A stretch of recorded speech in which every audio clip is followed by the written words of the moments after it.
The Lady and the Unicorn, The Lost World of the Millennial Kingdom, or Mysteries of the Millennial Kingdom. I hereby and officially change the title to The Lady and the Unicorn, or The Lady and the Unicorn. I can't even say it, The Lady and the Unicorn, Mysteries of the Millennial Kingdom. Hopefully you guys are okay with that. It's a last minute change, but I can do that because I am the writer. And I hope this is as fruitful and enlightening for you as it was for me researching writing this. I mean, there are things that I look into where, some things are tougher than others to really get it out there. And just the whole process from start to finish, this was just pure joy and bliss of researching this unexpectedly, like the unexpected cosmology. I really wasn't expecting to enjoy this nearly as much as I did. And one of the mistakes I always make when I go live is that I don't mute my server. There we go. Now, my wife has a working theory that Hadley men are incapable of creating women. This is undoubtedly due to her careful observation that several generations of the Hadley family tree, going all the way back to the 19th century, we're talking the 1800s, have only produced a lineage of sons. We've checked. We cannot find a natural born female anywhere in our ranks. Only sons, boys on all sides. Apparently, Hadley men have little choice but to enlist women as hired on help.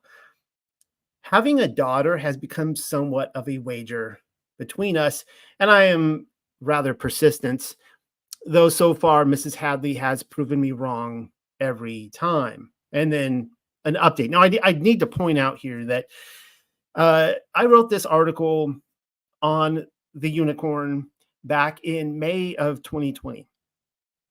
A quick testimony here is that we were incapable of having really children naturally. We have been married since 2002. We met in high school in the 90s, and we have twin boys, but we had to get some help with that, some intervention, some medical help. And we just thought that was it, that nothing else is going to come our way. And then we started keeping the Torah in 2019, started keeping the Sabbath, started eating clean, obeying Yah's laws. And this beautiful child was born in 2022. So I wrote this in 2020, and then 1 year later, unexpected child, pregnant. And this is the exact moment here that my wife, she knew she was pregnant because she had a dream, and in the dream, it was revealed to her that she was going to have a daughter. And I was like, well, okay, I guess I'll believe it when I see the pregnant pause, right? And lo and behold, this is the exact moment when she pulled the baby out. She lifted up and checked and said it was a girl. So just a testimony right there that Yah is, he gives blessings to those who choose the blessing rather than the curse. And I went back in to touch up this article a couple weeks ago, and I ended up gutting the entire thing. Just the first paragraph is all that remained, and I gutted the whole thing, started from scratch. Here we go. Well, what do you know? That didn't age well. Nearly 2 years after writing the original iteration of this article, and I had a daughter. I probably should have warned you before showing you the exact moment when Sarah pulled the baby from her womb and then checked to see if we were having a baby Asher or a baby Rivka. But then I figure if you can't handle the miracle of birth, then why bother reading the following article? Up to that very moment, I wasn't competent that a girl was possible, even though Sarah had learned that she was pregnant through a dream, and in that dream, her daughter was declared. Let me tell you, mister, becoming the father of a daughter completely changes one's perception of women. I don't believe in coincidences. How about you? My initial investigation into Miriam of Migdal, which was formally published on 6/15/22, 1 month before Rivka's birth on 7/7/22, had me concluding that the woman with the alabaster jar was indeed the betrothed of Mashiach.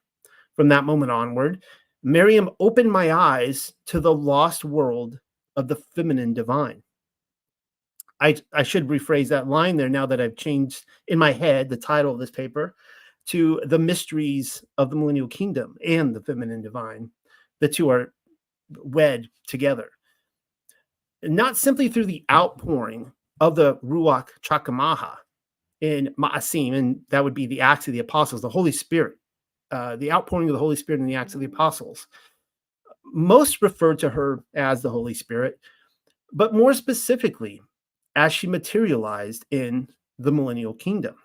And I've done a lot of work at showing how the very architecture itself just drips. It's the feminine divine, the Holy Spirit manifested in brick and mortar.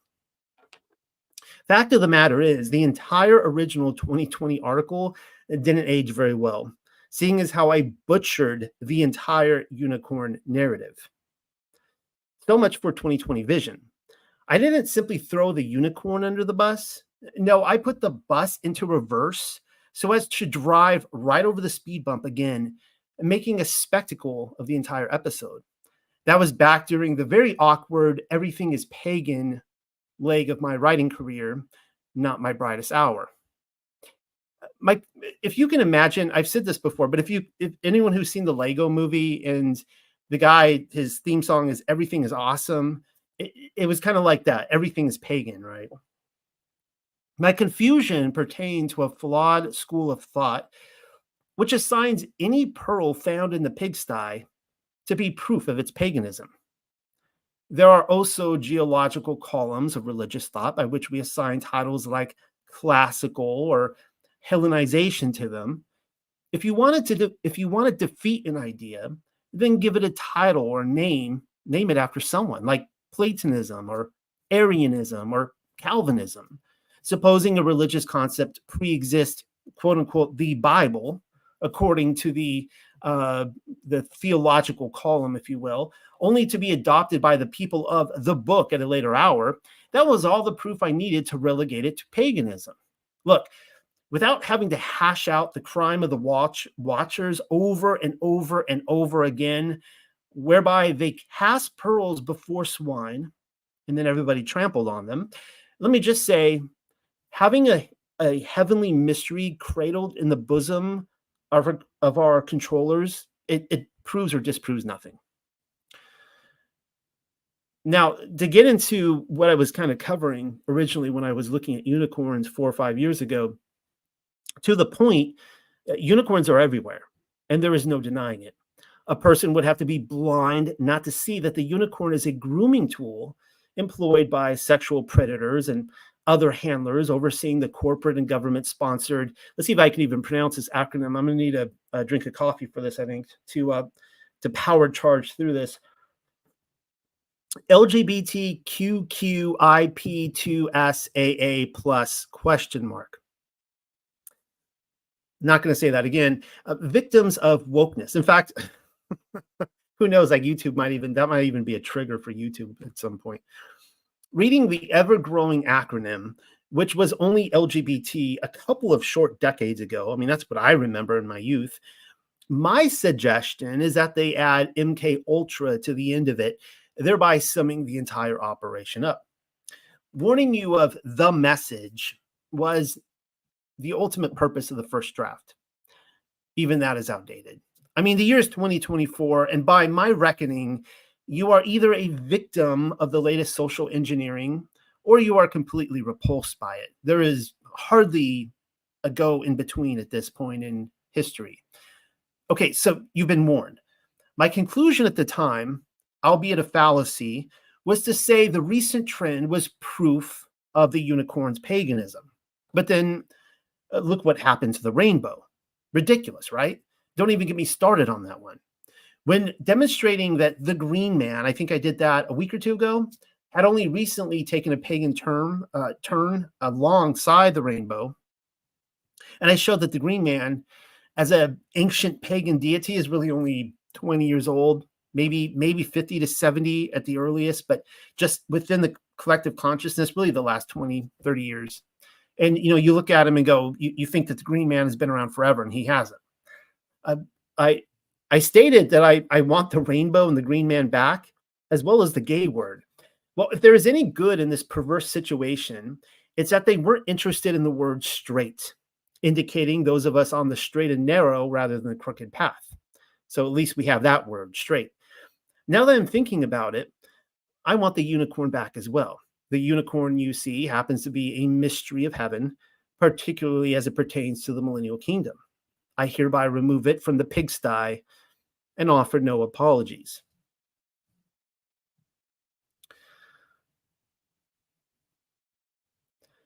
Now, the purpose of this paper is to discuss the unicorn's role in medieval theology, recovering what residue I can from the 1,000-year reign, which I refer to as the millennial kingdom. Of course, I don't need to explain this for 99% of you, but for that one person that drifts into this conversation completely unaware, we're talking about the millennial kingdom as prophesied in scripture as a physical manifestation that already happened and has been scrubbed from history. Capiche?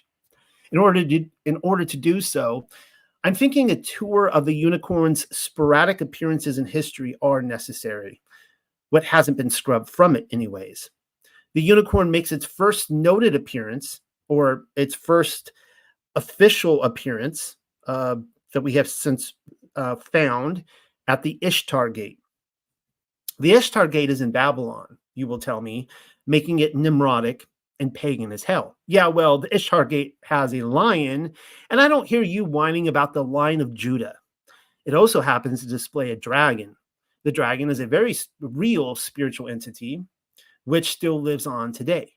Before you object, give Wastelands of the Seraphim a read, and then tell me it isn't so. Now, that is a presentation I gave like 3 years ago. You could see it buried in YouTube somewhere, look it up, or you could just go to my website and read the actual article. You'll get through it a lot quicker that way. But then why settle only on the spiritual when the Ishtar Gate, or I'm sorry, the Ishtar dragon gives credence to Daniel's encounter with one of them in Bel and the Dragon? The Darwinian game is up. Look, if the lion wasn't allegory and the dragon wasn't allegory, then call it a wild hunch, but maybe the unicorn wasn't allegory either.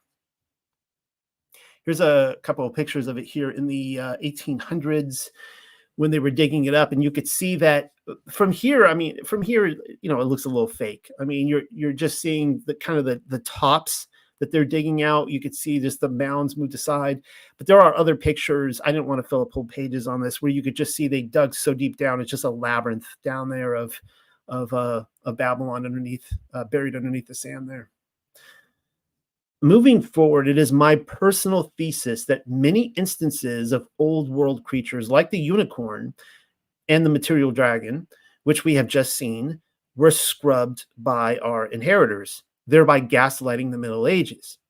Babylon was destroyed in 539 BC, burying the old world Ishtar Gate 40 feet under the sands of time.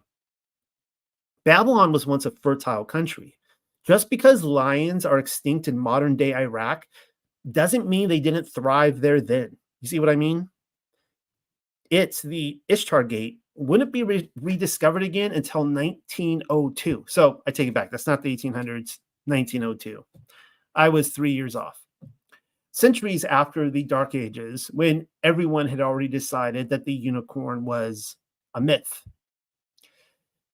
The unicorn's next surviving appearance in history derives from Indica, and that's a book written by classical Greek physician Zizas in the whereabouts of 398 BC, which purports to describe the Indian subcontinent. That is to say, the unicorn had made the move from Babylon to India. Though Zizas, it's so hard to pronounce his name. I'm gonna have to remember that. Whatever, Zizas. I want to say whatever. I'm not even going to try. Though Zizas is said to have gathered his stories from Silk Road travelers, having never visited the wild lands of the East for himself, Indica is important for many reasons.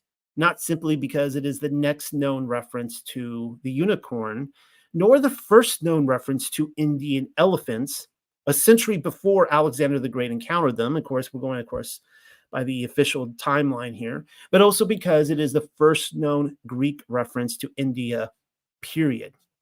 In his book, the Indian people are first proclaimed to be just and honorable, thereby preparing the way for the legend of Prester John and a certain paradoxical view of the three kings of the Nativity, which ties in with my Mandela effect thesis. Among other curiosity pieces, Thesis describes short, dark-skinned men called pygmies, growing only 2 cubits tall. Now, I don't comment on this in here, but of course, these little people are found all over the world. Though his more peculiar claim included a race of people with only one leg, a foot so large they could be used as an umbrella. And I showed you a description from the book there. You can see the monopod people, or whatever they're called. And if you recall, C.S. Lewis would later borrow from this picturesque creatures when describing the invisible Dufflepud creatures in The Voyage of the Dawn Treader in his Chronicles of Narnia series, whom he stated had received their condition through a blend of disobedience and magic. Again, read my Prester John report. I thought to invoke the man because already by the 5th century BC, we have an established record and what would become fermented in the minds of the medievalist that the Far East was not only the land of Cain, but it also contained the man-eaters from the Acts of Andrew and Matthew, and quite possibly the spiritually dark world of Gog Magog, necessitating the building of a great wall, which, when all is said and done, who knows, may turn out to be Alexander's wall, which, I know that there's problems with this because Alexander's wall was apparently built in the north, in the Black Sea region, just above the Kingdom of Armenia, whereas the Great Wall of China is in the east. I'm well aware of that fact. It is interesting, though, since Alexander's wall has never been found, and right before us we have this massive wall, which seems to line up with a lot of medieval maps that show the, cannibals and other grotesque creatures on the other side of the wall. Just something to think about.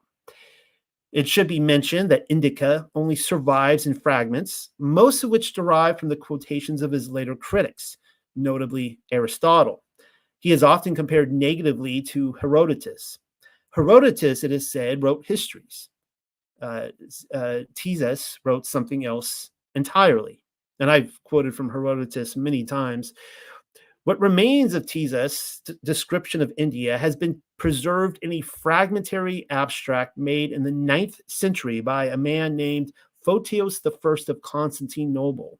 Without going into all of his quotations, here's what we have on the unicorn. There's his depiction right up there, throwing up his street creds, his age of Pisces street creds. And you can see where I'm going with this right here. I'm showing you an Indian rhino. In India, there are wild asses as large as horses, or even larger. Their body is white, their head dark red, their eyes bluish, and they have a horn in their forehead about a cubit in length, which happens to be the exact size of a Indian rhino's. The lower part of the horn, for about 2 palms distance from the forehead, is quite white. The middle is black. The upper part, which terminates in a point, is very flaming red. Not so sure about that. Those who drink out of cups made from it are proof against convulsions, epilepsy, and even poison, provided that before or after having taken it, they drink some wine or water or other liquid out of these cups. The domestic and wild asses of other countries and all other solid hoofed animals have neither hucklebones nor gallbladders, whereas the Indian asses have both. Their hucklebone is the most beautiful that I have seen, like that of the ox in size and appearance. It is as heavy as lead and of the color of cinnabar and all through. These animals are very strong and swift. Neither the horse nor any other animal can overtake them. At first, they run slowly, but the longer they run, their pace increases wonderfully and becomes faster and faster. There is only one way of catching them. When they take their young to feed, if they are surrounded by a large number of horsemen, being unwilling to abandon their fowls, they show fight, butt with their horns, kick, bite, and kill many men and horses. They are at last taken after they have been pierced with arrows and spears, for it is impossible to capture them alive. Their flesh is too bitter to eat, and they are only hunted for the sake of the horns and hucklebones. With the description given to us by Thesis, it is not too difficult to read the rhinoceros theory into the unicorn mythos. The unicorn was basically described as a tank capable of full gallop when push came to shove, and was only hunted down for its horn. Has anything changed today? The Indian rhinoceros is still hunted for its single horn, given its proposed alexipharmic qualities. I'm not trying to lead the jury, but the unicorn of Thesis has all the familiar markings of an Indian rhino, looking nothing like the unicorn on the Ishtar Gate, or what we would later see in the Middle Ages. Can't say the unicorn doesn't exist anymore, can you, doubters? For all of you unicorns are rhino people out there just waiting to correct me with your enormous sized brain in the comments section, you can no longer say I didn't throw you a bone or two. So there you go. That's not the end of the story, though. Far from it. History is full of script writers and revisionists, all attempting to attach a name to their vision of events or their version of events. And for whatever reason, some of them get pushed to the spotlight, whereas others become disfavored, falling on the wrong side of it. Such was the case with Thesis the moment that Aristotle got into the game. Never mind the insane romances which would be attached to his pupil, Alexander the Great, or the fact that Aristotle would completely disappear during the 1,000 years, which we call the Dark Ages, meaning nobody apparently read or was interested in reading Aristotle or teaching his philosophy. Apparently, they tell us during the Dark Ages. Now, that could be all propaganda as well. I really don't know. But for whatever reason, he reemerged once again just in time for the Enlightenment. Nothing to see there, I'm sure. Well, here's a quick look at one of the jabs which Aristotle made at him. And he says, and in India, as Theseus, who isn't worth believing, says, there are neither wild nor tame pigs, but massive, bloodless animals all covered in scales. Well, that's kind of interesting. Wrong again, Aristotle. I may be 3 millennia late, but I am still way ahead of you. I went over this already in Wastelands of the Seraphim. There were dragons in India, and they were the seed of the serpent, which is why material blood wasn't an issue. You've just been fact-checked, Aristotle. What is curious about Aristotle is that he quotes from Theseus anyways in his book, History of Animals, despite knocking him off the podium. And consider the following. This is what Aristotle says. Some animals have horns, others do not. The majority of those that have horns are naturally cloven-hooved, like the ox, the stag, and the goat. We have not observed any single-hooved, two-horned animals, but there are a few animals that are single-horned and single-hooved, like the Indian donkey. The oryx is single-horned and double-hooved, and the Indian donkey is the only single-hooved animal that has a knuckle bone. Aristotle gave the unicorn, or the Indian donkey, as he called it, as I've begun to, I'm always going to call the rhino now the Indian donkey. He gave it a knuckle bone, but who else talked like that? Well, Theseus did. There is a mystery here. Aristotle calls him an unreliable source, a nincompoop who isn't worth believing in, while at the same time including his observations, and in this instance, actually pulling from his quote without comment, without even giving him credit for it. Another reason for thinking he was quoting from Theseus is because of the close proximity of Aristotle's Indian donkey description to one about the manticore. And a manticore is an animal having the head of a man, often with horns, the body of a lion, and the tail of a dragon or scorpion, which Theseus said was a real animal. And for the record, Aristotle claimed to have pulled the manticore from the said source. So why did Aristotle not cite Theseus as his source for the rhino, or I mean the one-horned Indian donkey? There is no indication here that the source is not to be trusted. I will remind you that the Indica fragments, which we still have, appear to derive from the 9th century, from Photios I, heralding from Constantinople. Perhaps a better question will be one which invokes the possibility that Theseus is a composite image, maybe even a straw man. Well, anyways, we have the berated and very mysterious Theseus, whom our controllers thought not worth their effort to assign a portrait. We have no depiction of what he looks like. There is someone who was given what they actually admit this time around was a speculative portrait, LOL. He was given a bust and everything, or a picture of a bust, not really a bust. And his name was Lucian of Samosata. To be frank, the 2nd century AD satirist Lucian depicted Theseus as being condemned to a special part of hell, his words, reserved for those who spread wild lies during their lifetime. His words again. Among his disgust were the pygmies. Apparently, he didn't like the little people. But also Theseus's claim that there were people in the Far East who still grew 18 feet tall. You don't say. Oh, gee, you have to wonder if this guy worked for the Smithsonian, backing U-Haul moving vans into India. Are we, Lucian? Making sure the newspaper reporters aren't spreading lies and being helpful with the evidence. Are we? Well, there's another guy. We'll get to Pliny the Elder in a second. Not to get sidetracked or anything, but here's something you don't see every day. A Pompeii fresco depicts pygmies having fun with a hippo and a couple of crocodiles, though one of them resembles a Dimetrodon. Dimetrodon, if you're not aware, was one of the first dinosaur fossils recovered in the 1800s.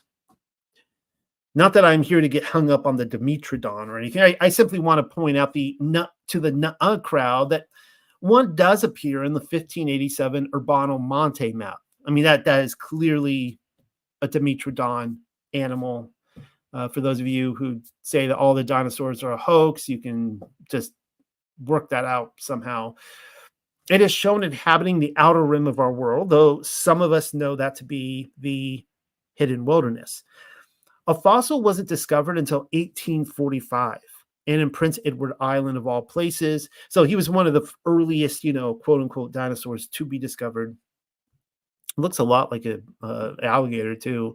Anyways, Prince Edward Island of all places, 1845, thereby rediscovering what many of the ancients potentially already knew. I could go either way on this. My entire point here is that the world stage is a very big place, and not everyone fell into rank with Aristotle.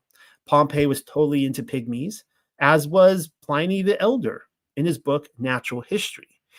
And who, pray tell, died in Pompeii? Ironically, Pliny the Elder died at Pompeii. It was 79 AD, and he was there attempting to rescue a friend and her family. His nephew, Pliny the Younger, tells us during the eruption of Mount Vesuvius. Today's topic is supposed to be about the unicorn, and believe it or not, I'm still dictating it to you. From what I can tell, there are two completely separate unicorn traditions, of which only the first has been given. The first is the account of India given by Theseus, which I have likened to and, in fact, believe to be the rhinoceros theory. I haven't yet touched upon the second linear tradition. Believe me when I tell you this hasn't been a waste of your time. Look, I don't know if Theseus historically existed or not, if he is a composite of multiple different people, or a work of fiction and a straw man. He could be any of those options. What can be stated, however, despite his describing a rhinoceros rather than the medieval unicorn, which I'm about to turn to, is that the given descriptions of India, which his quotations were claimed to contain, with its pygmies and og-sized giants, were extremely popular during the said Middle Ages, especially if Prester John is to be taken at face value, which I don't. I think he's also multi-layered and a bit of a composite as well. Propaganda meets perhaps historical fiction. The second linear tradition appears to find its origin story in the Bestiaries, a title which quite literally became a literary genre during the Middle Ages, which, come to think of it, might explain why Photios I might want to preserve some of Theseus's quotations. And again, just so we're all clear, my thesis is that the years 500 to 1500, whereabout, which is the Dark Ages, the Middle Ages, was the Millennial Kingdom of Messiah. Next to the Latin Vulgate, there is hardly a source more widely circulated and preserved, as testified by its many copies and translations, than the Bestiary. Included among them are the Latin, Greek, Georgian, Slavic, Ethiopian, Syriac, Arabic, Coptic, and Armenian. A lot of copies of this book. It was extremely popular. We don't have most extra biblical books or the the like as we do, as we have this. It was popular reading material. Hold on, I need more coffee. And I need to remind you that Aristotle shrank so far down the New York Times bestseller list that the historians claim he must have been lost only to be rediscovered again. LOL, that must be it.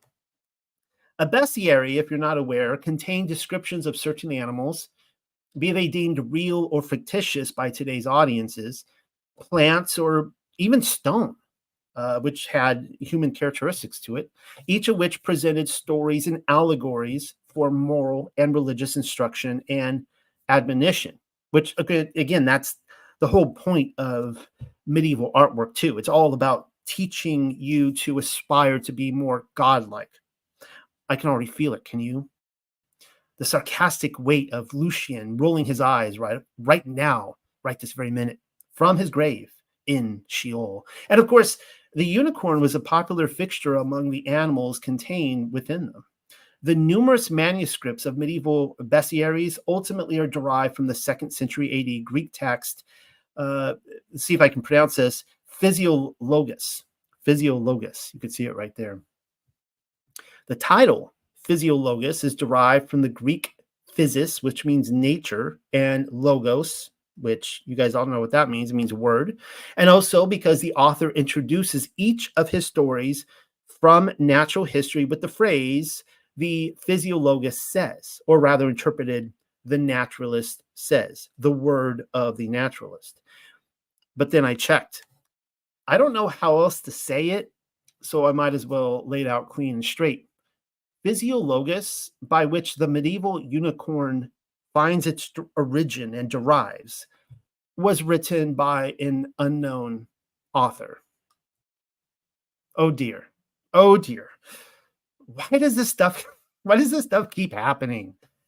Why is all the stuff I find awesome from like anonymous authors that nobody knew who wrote this? They were totally scrubbed. Several authors were offered in the police lineup, with Epiphanius, Basil being two of them, Peter of Alexandria, another. They were all fingered among them, none of whom officially fit the timeline of when this was written. And Ambrose was the most popular suspect of them all. Most people know him as Saint Ambrose, though it appears that nobody wanted to take credit or have their name attached to the book. Perhaps that has something to do with quote-unquote official Christianity doing what it could to frustrate this adorable collection containing animal characteristics. Apparently, somebody named Pope Gelasius, every time you have Pope in front of the name, that sounds pretty important. He condemned Physiologus in 496 as the work of, wait for it, heretics, which has me liking the book as well as the literary genre which it spawned more by the moment. Despite his efforts, Physiologus and the Bestiary overcame all book burnings and other obstacles, becoming a household name throughout Christendom officially for over, wait for it, 1,000 years, as the historians would say.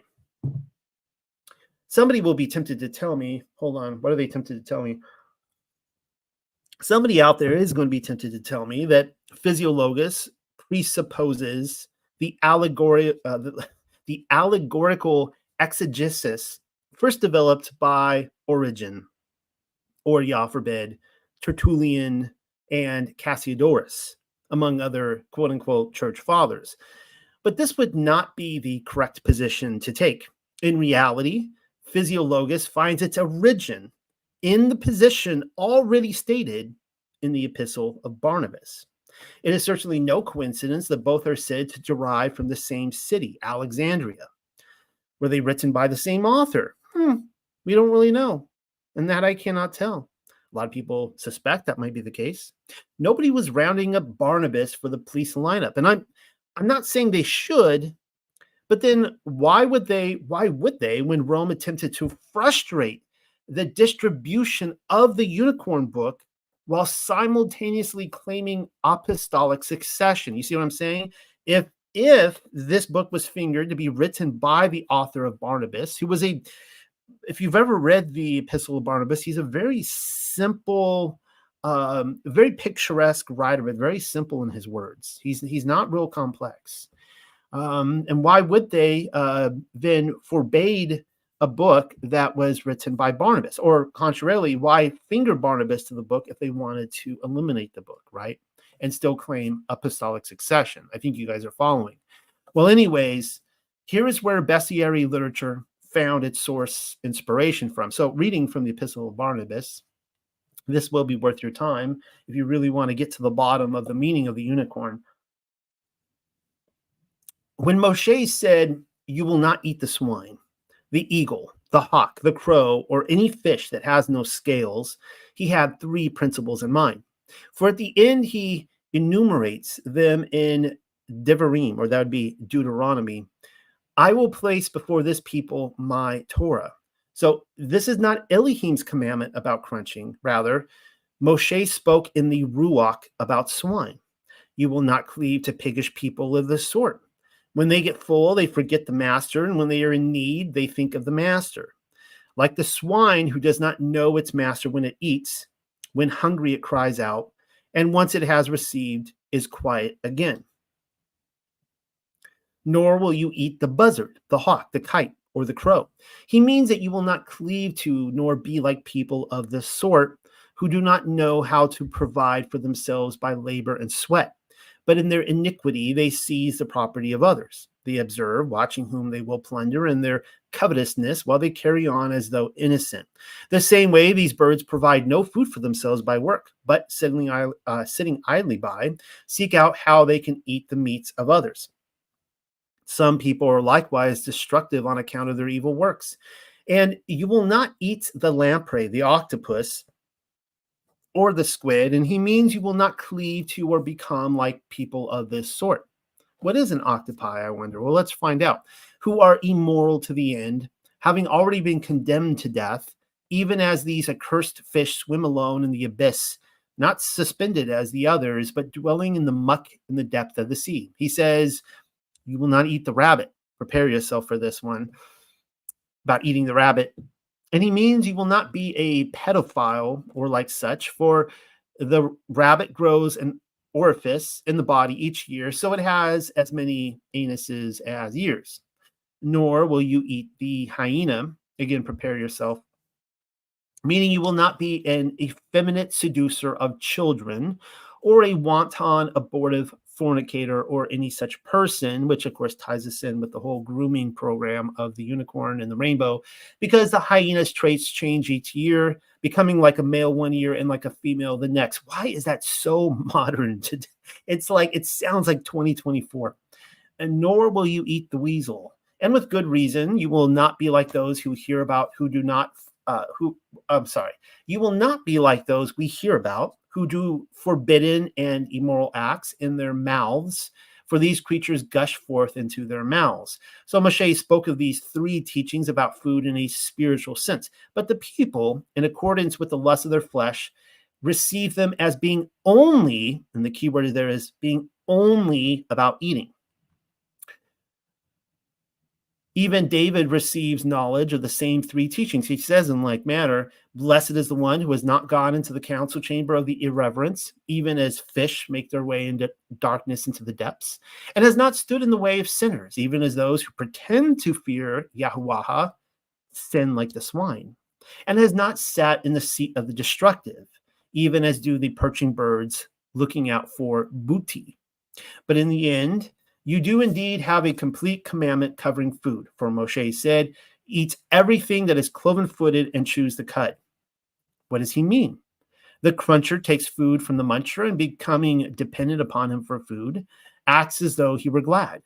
See how well Moshe discerns the commandment? And this comes from Barnabas chapter 10, if you want to read that for yourself.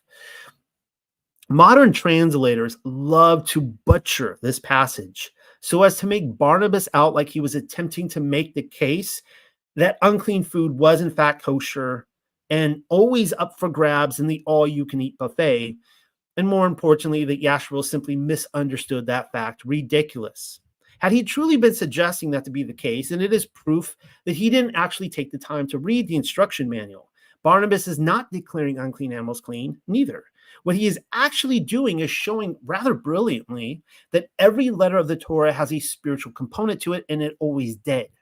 As far as I'm concerned, Barnabas is totally legit and in line with the Torah. By the way, if he is actually saying that you can now eat these animals, but you don't associate people with people that are like those animals, that is now being hypocritical. He's saying that there are piggish people, don't associate with piggish people, don't be a piggish person. Oh, but eat pig. Like, that makes no sense whatsoever. Clearly, clearly Barnabas did not get the memo that all animals are back on the menu again. He is saying that the Yahudim read Moshe and concluded they weren't supposed to eat pig, but then it was somehow a-okay to act as a piggish people. Don't do that. Of course, it sounds like it comes straight from like Romans chapter 2. Don't have the heart of a rabbit, which is to be a pedophile. And also don't eat a rabbit while you're at it, because you know the saying of old, you are what you eat. Before telling you what Physiologus says concerning the unicorn, there is still one other source worth pointing out. In my 500 Years of the Phoenix paper, I source Clement of Rome, another legitimate fig tree generation follower of Messiah, who should have ended up in my Bible. I mean, I say this a lot, but if it were up to me, I would slide First Clement right in there after First and Second Peter. It should at least be noted that Clement accredited the phoenix with attributes of Mashiach, his resurrection, as well as the resurrection of all to come. Neither Clement nor Barnabas were choreographing their steps, though they certainly were harmonizing. Springboarding from these two examples alone, the medievalist was capable, he was fully capable of allegorizing not merely everything in Scripture, but everything outside of Scripture as well, fastening upon all of nature a Christian mind. The macrocosm as well as microcosm of creation, of all creation, itself became a storehouse of edifying metaphors, whereby the Creator fashioned higher and lower beings for the exclusive purpose of moral and spiritual instruction of mankind. Hopefully that makes sense to you, because this is where people really get steered in the wrong direction. Like, if you can understand, if you can enter the mind of whatever, even, official history, right? What we have, the residue of this medieval era, if you can enter the mind of what we have, this is how they thought. The earth and everything in it, everything, every creature, every spiritual creature was redeemable, even spiritual entities, if only they would reach up in virtue and embrace the grace offered to them. So there is grace coming down, there's grace and mercy, but you had to reach up to grab it through virtue, which was very, very different than Protestant thinking to come, where, you can ditch virtue if you want, because there is no virtue, depending on your denomination, I suppose. Likewise, darker spiritual entities like the centaur or the siren encompass their worldview.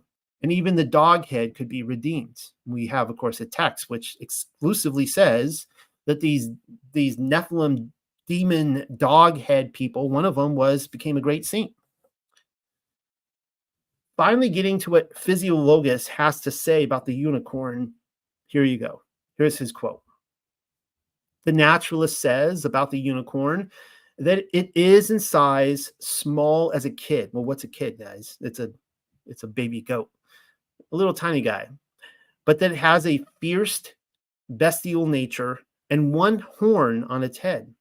It is impossible for hunters to capture it the usual way, though I should tell you how they do catch one. They place a chaste virgin in its path. We're talking about a human woman here, not a virgin unicorn, a goat, or whatever. The unicorn goes to the virgin's bosom. She warms the unicorn and then leads it to the king's palace. Physiologus, the naturalist.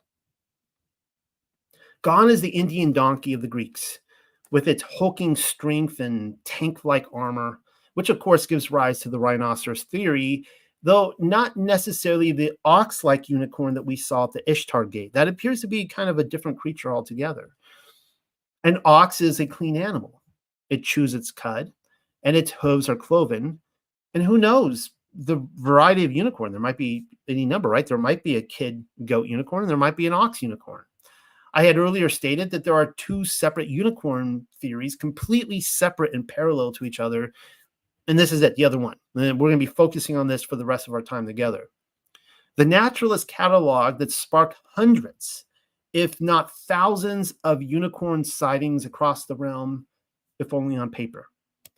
The unicorn of the Bestiaries books is described in miniature size, having shrunk down to that of a kid goat.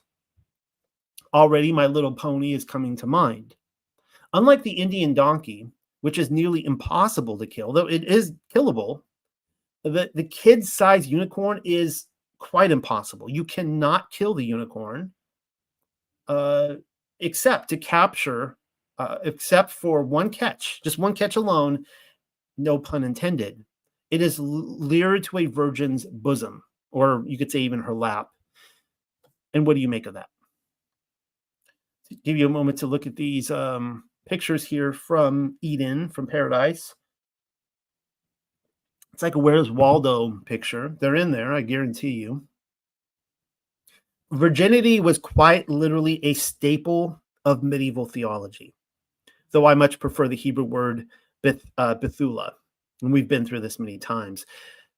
For the medievalists, all roads began in the garden with Eve, or Chawaha in the Paleo, as I prefer to call her, wherein the virgin succumbed to the seed of the serpent seed. But then that same road led and ultimately culminated with Miriam, the mother of Yahushua HaMashiach's second Eve. It should not surprise us then to find the unicorn story beginning in the garden with the first woman given his penchant for virgins. One might be tempted to suspect the unicorn is purely Christian in allegory, but need I remind you that Clement and Barnabas would have been considered Judaizers by today's Christian standards. As I have shown, they were sometimes called the Nazarene. That's a whole different study right there, which was by Goyim standards another sect of Judaism. And so will it surprise you to learn that rabbinical Judaism, having only recently stepped out of the cradle of its infancy in the 2nd century, was also in lockstep with the Christian textbook of animal behavioral characteristics. And this is what we read in Shabbat 28. Yes, we are now reading from the Talmud. The ox that Adam, the first man, sacrificed as a thanks offering for his life being spared, had a single horn on its forehead. And it is stated, and it shall please the Lord better than a horned makron and hooved ox. Psalm 69:32. The word makron means one with a horn. And that, again, that comes from Shabbat 28. The Talmud has been thrown at you. That is what has just happened.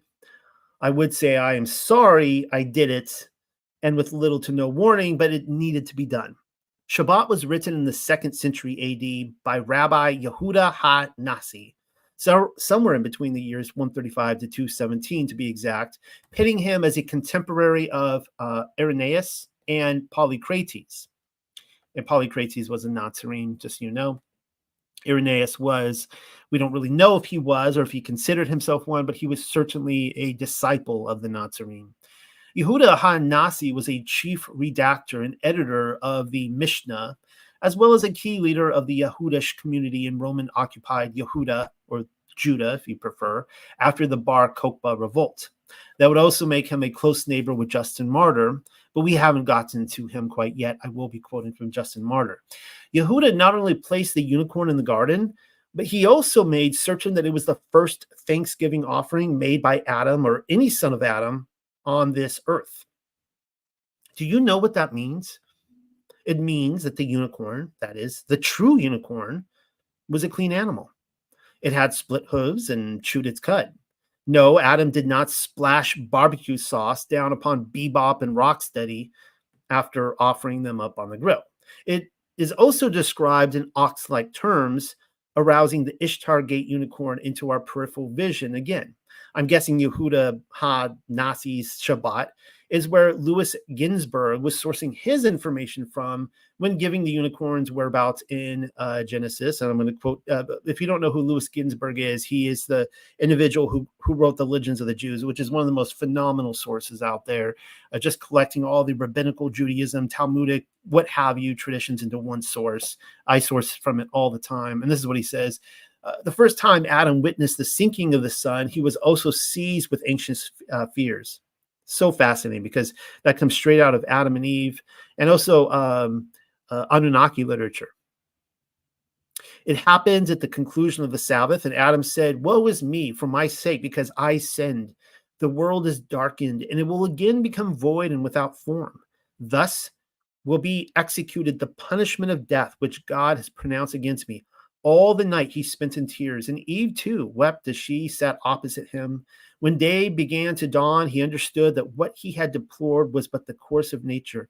And he brought an offering unto God, a unicorn whose horn was created before his hooves, and he sacrificed it on the spot on which later the altar was to stand in Jerusalem. Legends of the Jews. Actually, Louis Ginsburg offers much more than Yehuda Ha-Nasi in his retelling. I'm not going to track down every source for his composites image, his composite writing right here, Talmudic or not, or else we will be here all day. Though I will mention that Adam's fearful response to the darkness closely resembles those of the Anunnaki. I already mentioned that, when the light and darkness was first separated for them, but also a similar scene that occurred for Adam and first Adam and Eve. It is certainly interesting that the altar which the unicorn was offered upon was at Yerushalayim, of all places. I happen to have a paper on that one as well, the altar of Yahuwah, alive, if you want to read that.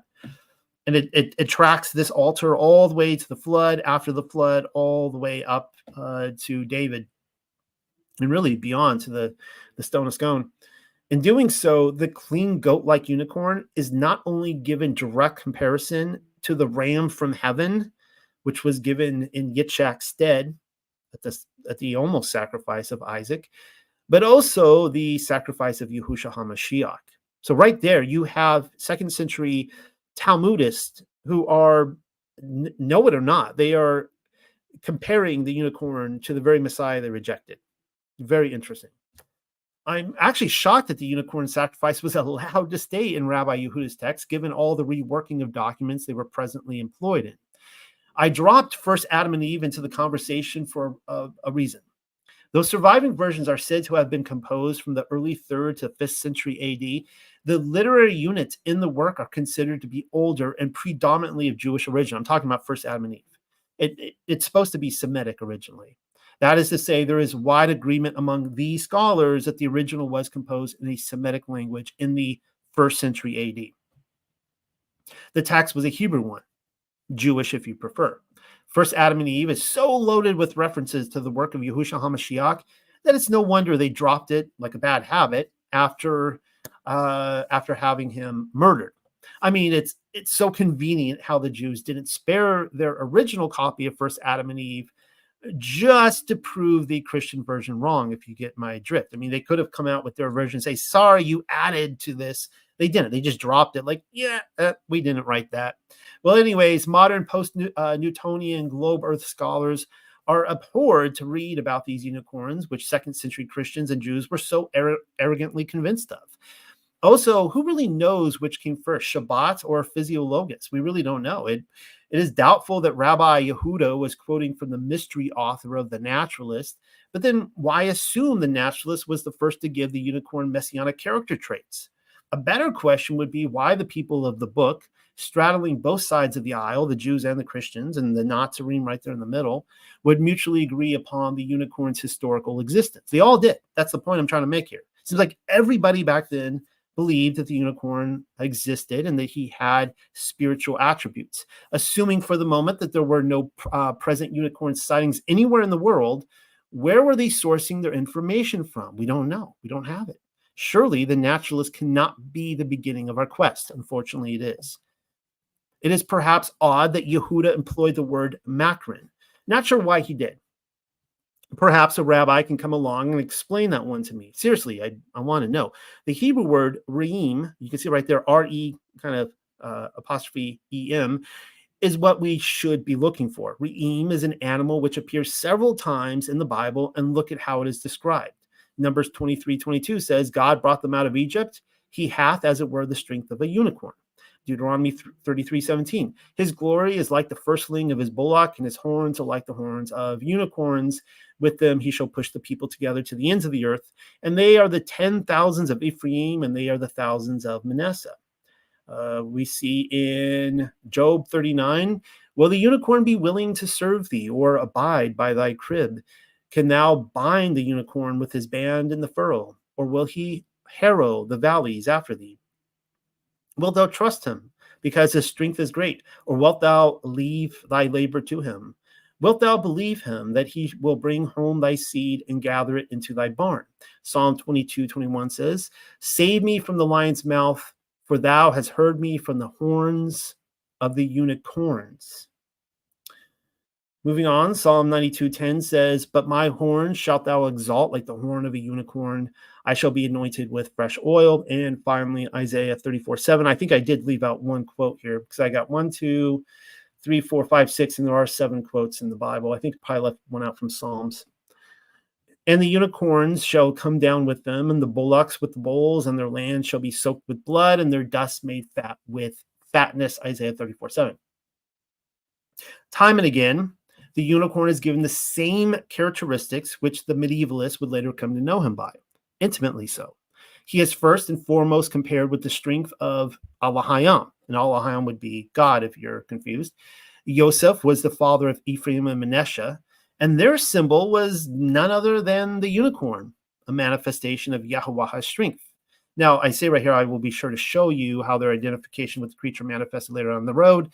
I actually don't get to it in this paper. I've shown it so many other times that that the very symbol of Manasseh and Ephraim coming together with Judah is everywhere throughout Millennial Kingdom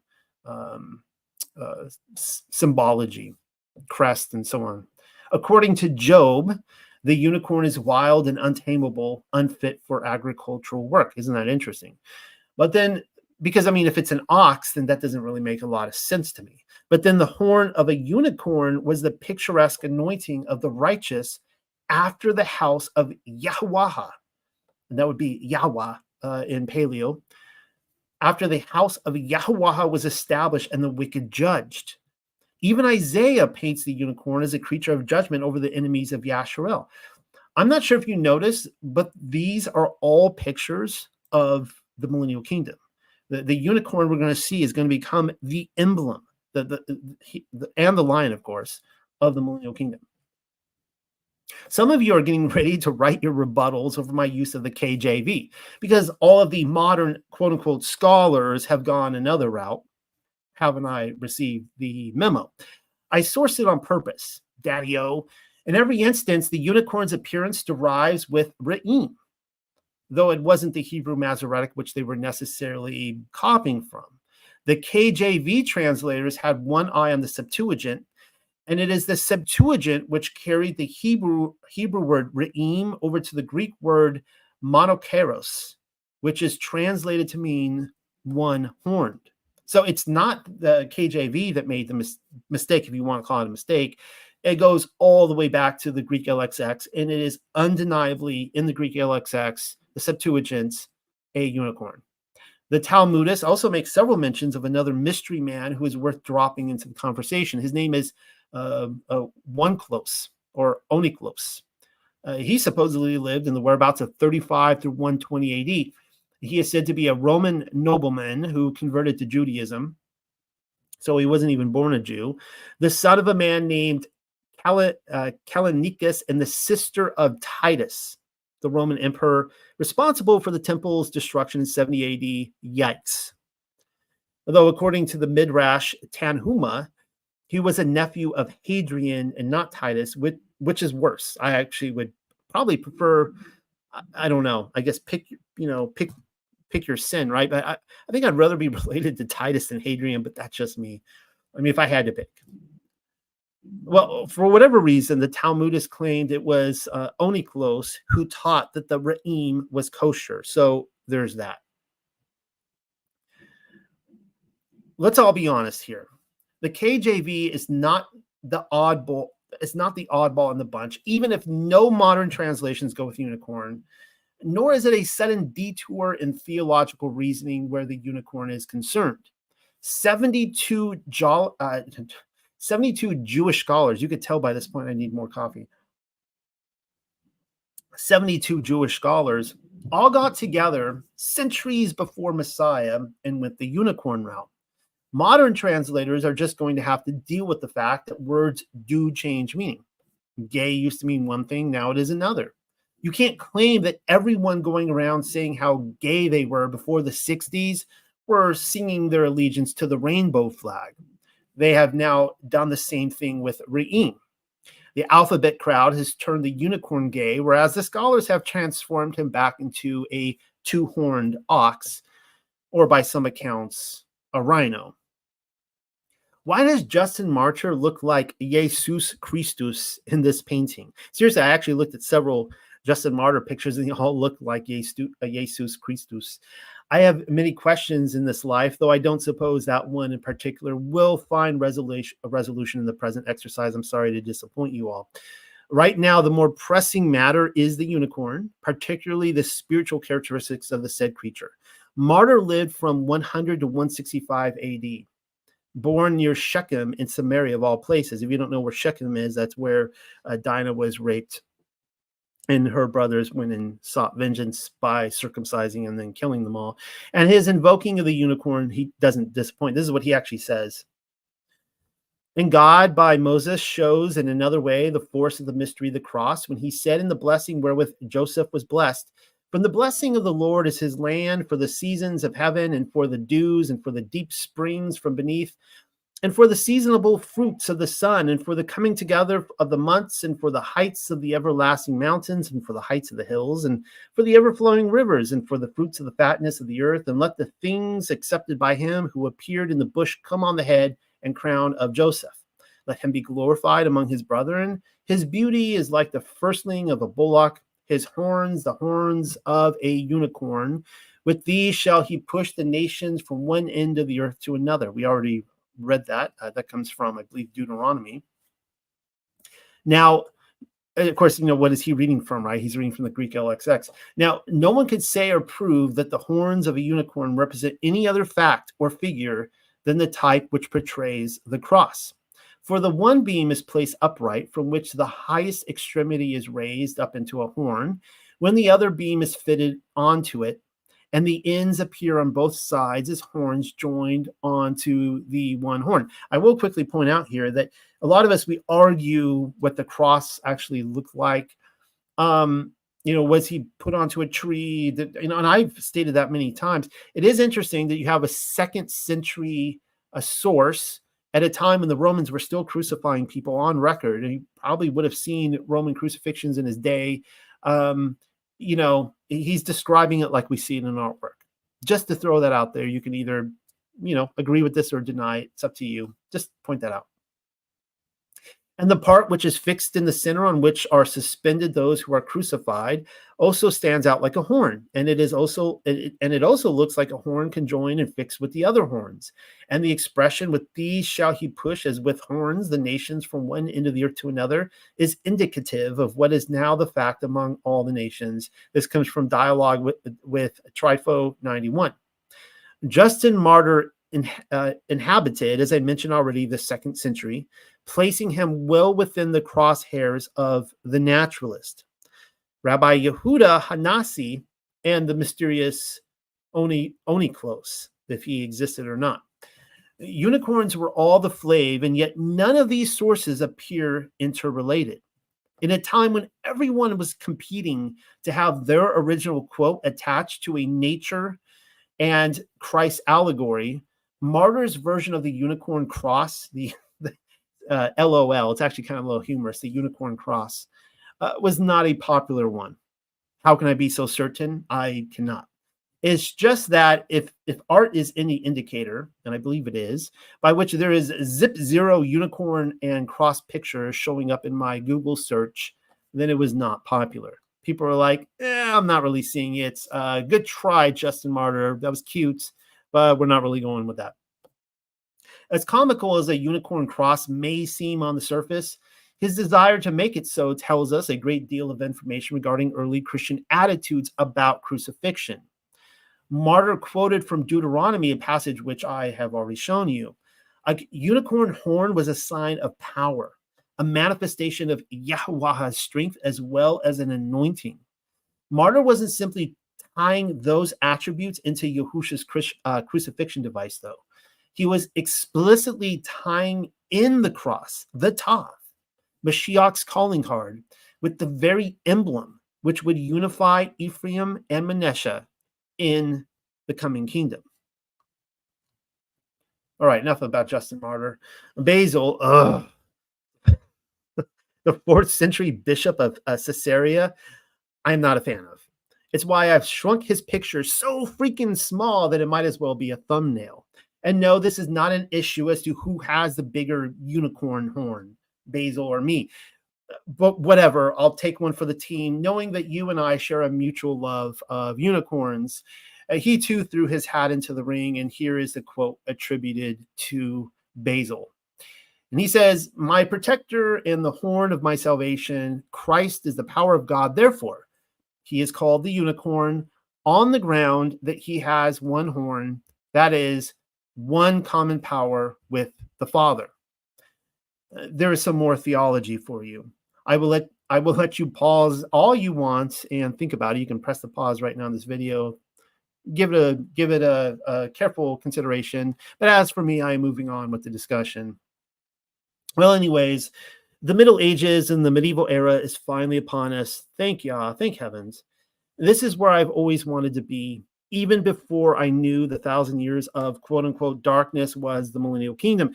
If you had asked me as a college student where I wanted to vacation, I would have set down the Song of Roland long enough to tell you the Byzantine Empire. And seriously, back in my 20s, people would, they would ask me, they'd be like, man, I wish I could go and live in the Byzantine Empire. And they would look at me like, why? But now I know. As I was saying, I can't find any unicorn cross pictures in the Middle Ages. Must not have been a fan of Justin Martyr. Burn. Though in some of them, like this illumination, right here, you can see the Virgin is welcoming a unicorn, which happens to resemble a hairy kid or a pascha lamb slain with a spear in his thigh. I think we all know what theme the artist was going with. I have come prepared with plenty of unicorn images to show you. That we're getting into the good part now, just so you know. But I had to cover my bases. I've learned that as a researcher, that if I don't cover all my bases, somebody comes in and they'll bring up the unicorn theory, the rhinoceros theory, like I clearly hadn't put any thought into it. So I just got to throw that out there. I have come prepared with plenty of unicorn images to show you, and I'm finding it rather suspicious that Messiah and the slain unicorn are never seen in the same room together at the same time. Yeah, that's pretty suspicious. The ancients knew something that we didn't.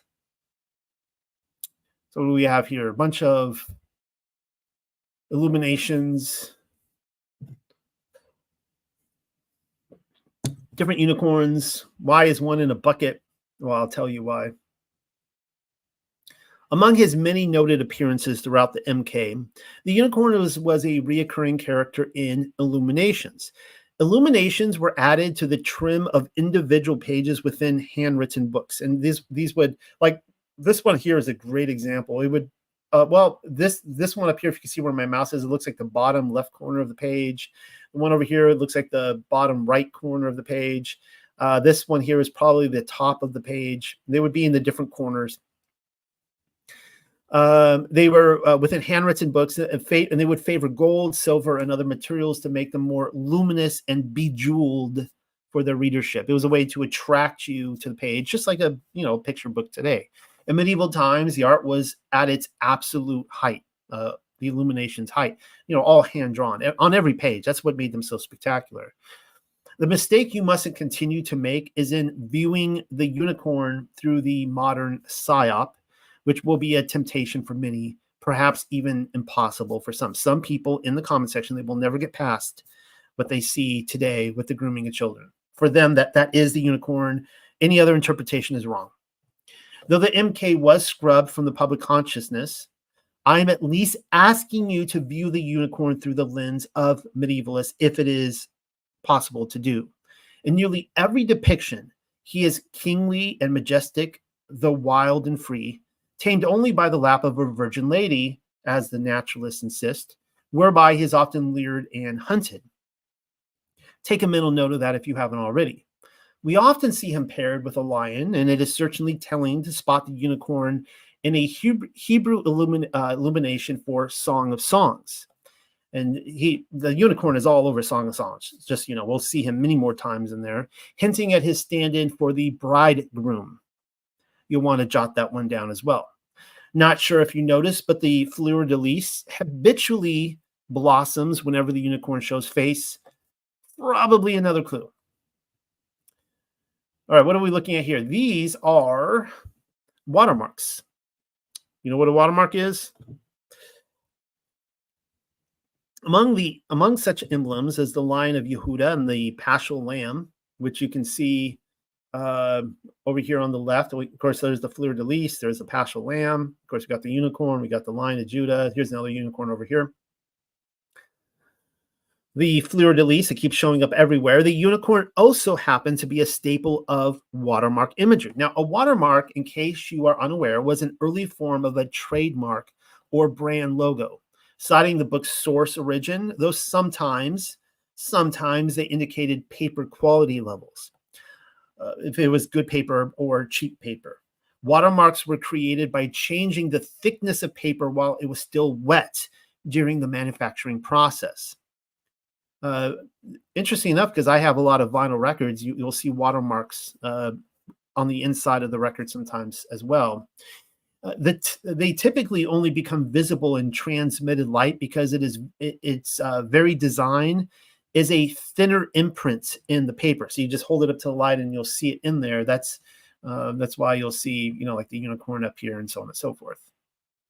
Like when it's like the whole size of the page, like this lamb over here, it's not supposed to be an eyesore for the reader. Like you would literally have to hold it up to the light to see it.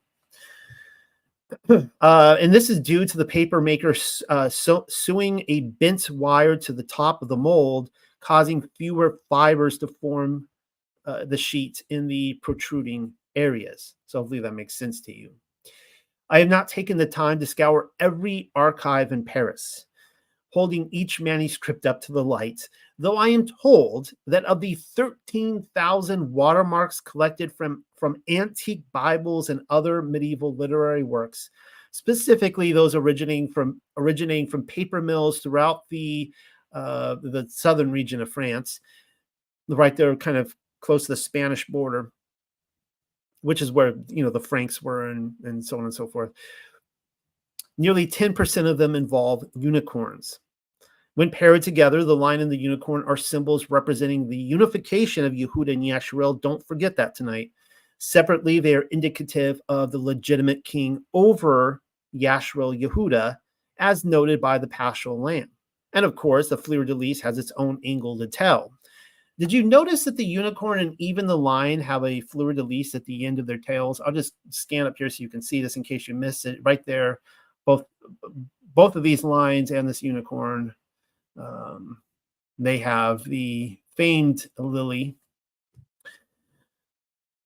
Perhaps it is indicative of the sangreal after all. I wouldn't really know as I wasn't there. That will be up for you to decide. If anything, the fleur-de-lis tails on both the lion and the unicorn are indicative of their association with, I don't know, a certain royal French bloodline, notably the Franks. Keeping in perfect stride with the naturalists, we have before us the unicorn hunt, whereby the said creature is drawn to the lap of a virgin lady and slain. I'll give you a moment to look at these.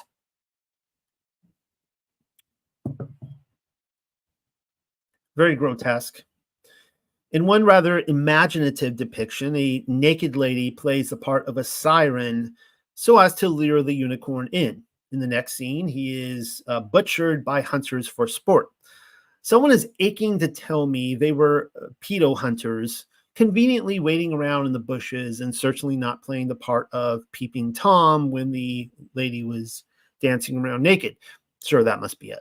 Notice how the medieval artists place a purse underneath the killing scene. I need to take you back up here. You can see it. I mean, it looks like a purse to me, like the blood's dripping into it, but looks a lot like a purse.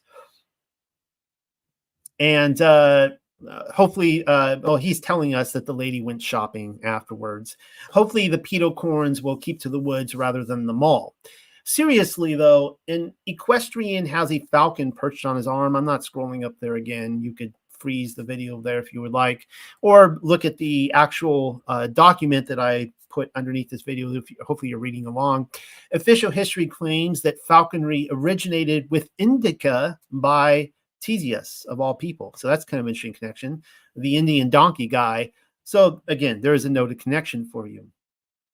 Seeing as how the unicorn is universally accepted as a symbol of Christ, I think it is obvious that the virgin sits in errant contrast to the whore of Babylon. Now, I'm not sure about the naked lady dancing around. That might be a whole different context that I don't have the words in front of me. But Mashiach is repulsed by the adulteress, but he cannot help but to be in rapturous love with the lady, being irresistibly drawn to her.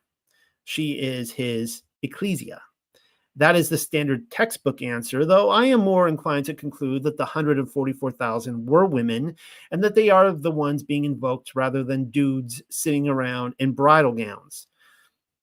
I'm sorry, guys, this annoys people more than almost anything else that I talk about, because people are so ingrained in their minds. They've heard so many different theories on the 144,000, and it's just that we just dug into it, and it says that they're betulas. The betula, that's the Hebrew word for virgin. A man is never at any time ever described in the Bible as a betula. So if the 144,000 are betulas and they're men, then it would be the first time in all of canon, all of scripture, anywhere in Hebrew literature, as far as my knowledge goes, that they would be referring to men. So my conclusion, and it matches up with everything I see in the millennial kingdom, that they were women. They were the daughters of Zion, and that they are the ones being invoked rather than dudes sitting around in bridal gowns. Not every portrait depicts a unicorn upon the lap of a lady. In scenes such as this one, or you could look right up here, there's an entire train of women. There's an entire train of virgin ladies or betulas leading unicorns on parade.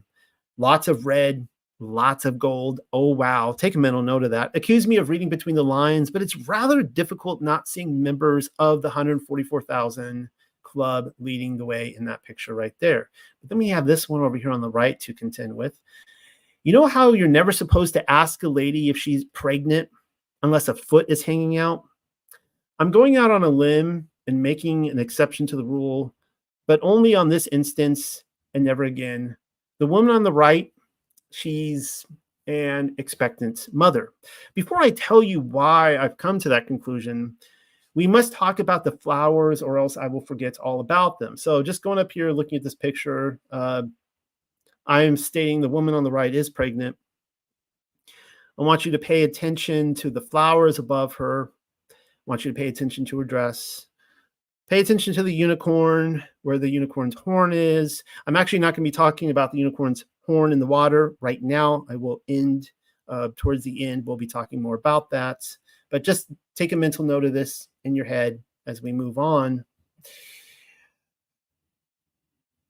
Before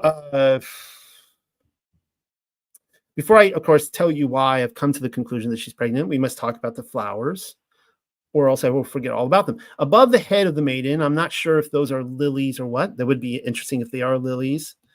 If they are, then we have another fleur-de-lis sighting, indicating a royal bloodline. The others are unquestionably roses, and roses being symbolic of the eternal feminine. Likewise, her dress is red, a color commonly worn by medieval brides. Don't believe me? No biggie. I didn't expect you to. But then did I mention the lacing? An expectant mother continually grows and would need adjusting, which is why the lacing of the bodice is a style associated with pregnancy. So what are we looking at here? We're looking at wedding portraits in medieval wedding albums. And I'll show you. So just kind of take a look at all of this. Here are 12 medieval wedding scenes to help your investigation along. In all but a couple, the bride wears red. You're welcome. I'm not seeing white brides back then. It was kind of interesting. The wedding dress of choice was the color red with, of course, gold lace throughout it. I'm counting 2 where she's chosen to go with blue for whatever reason. The reason for adding those is because I like to keep my readers on their toes. There is a third variation, a bride embroidered in red and gold, that will most definitely be discussed. Not sure if these are their wedding photos, but let's be honest. Is that not the most adorable couple ever? He's into falconry and everything. What a keeper.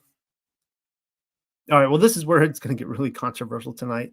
Yeah, we'll see how this goes. But recognizing a pregnant woman in medieval art is not always a question of her figure, because when you're studying the artwork, they gave a lot of women a kind of a round belly. That does not mean they were pregnant. It was just kind of the figure that was, just popular at that time. And again, it often comes down to lacing. A typical dress was laced at the front or to the sides. In this way, an expectant mother could gradually loosen her dress as the bread in her oven expanded.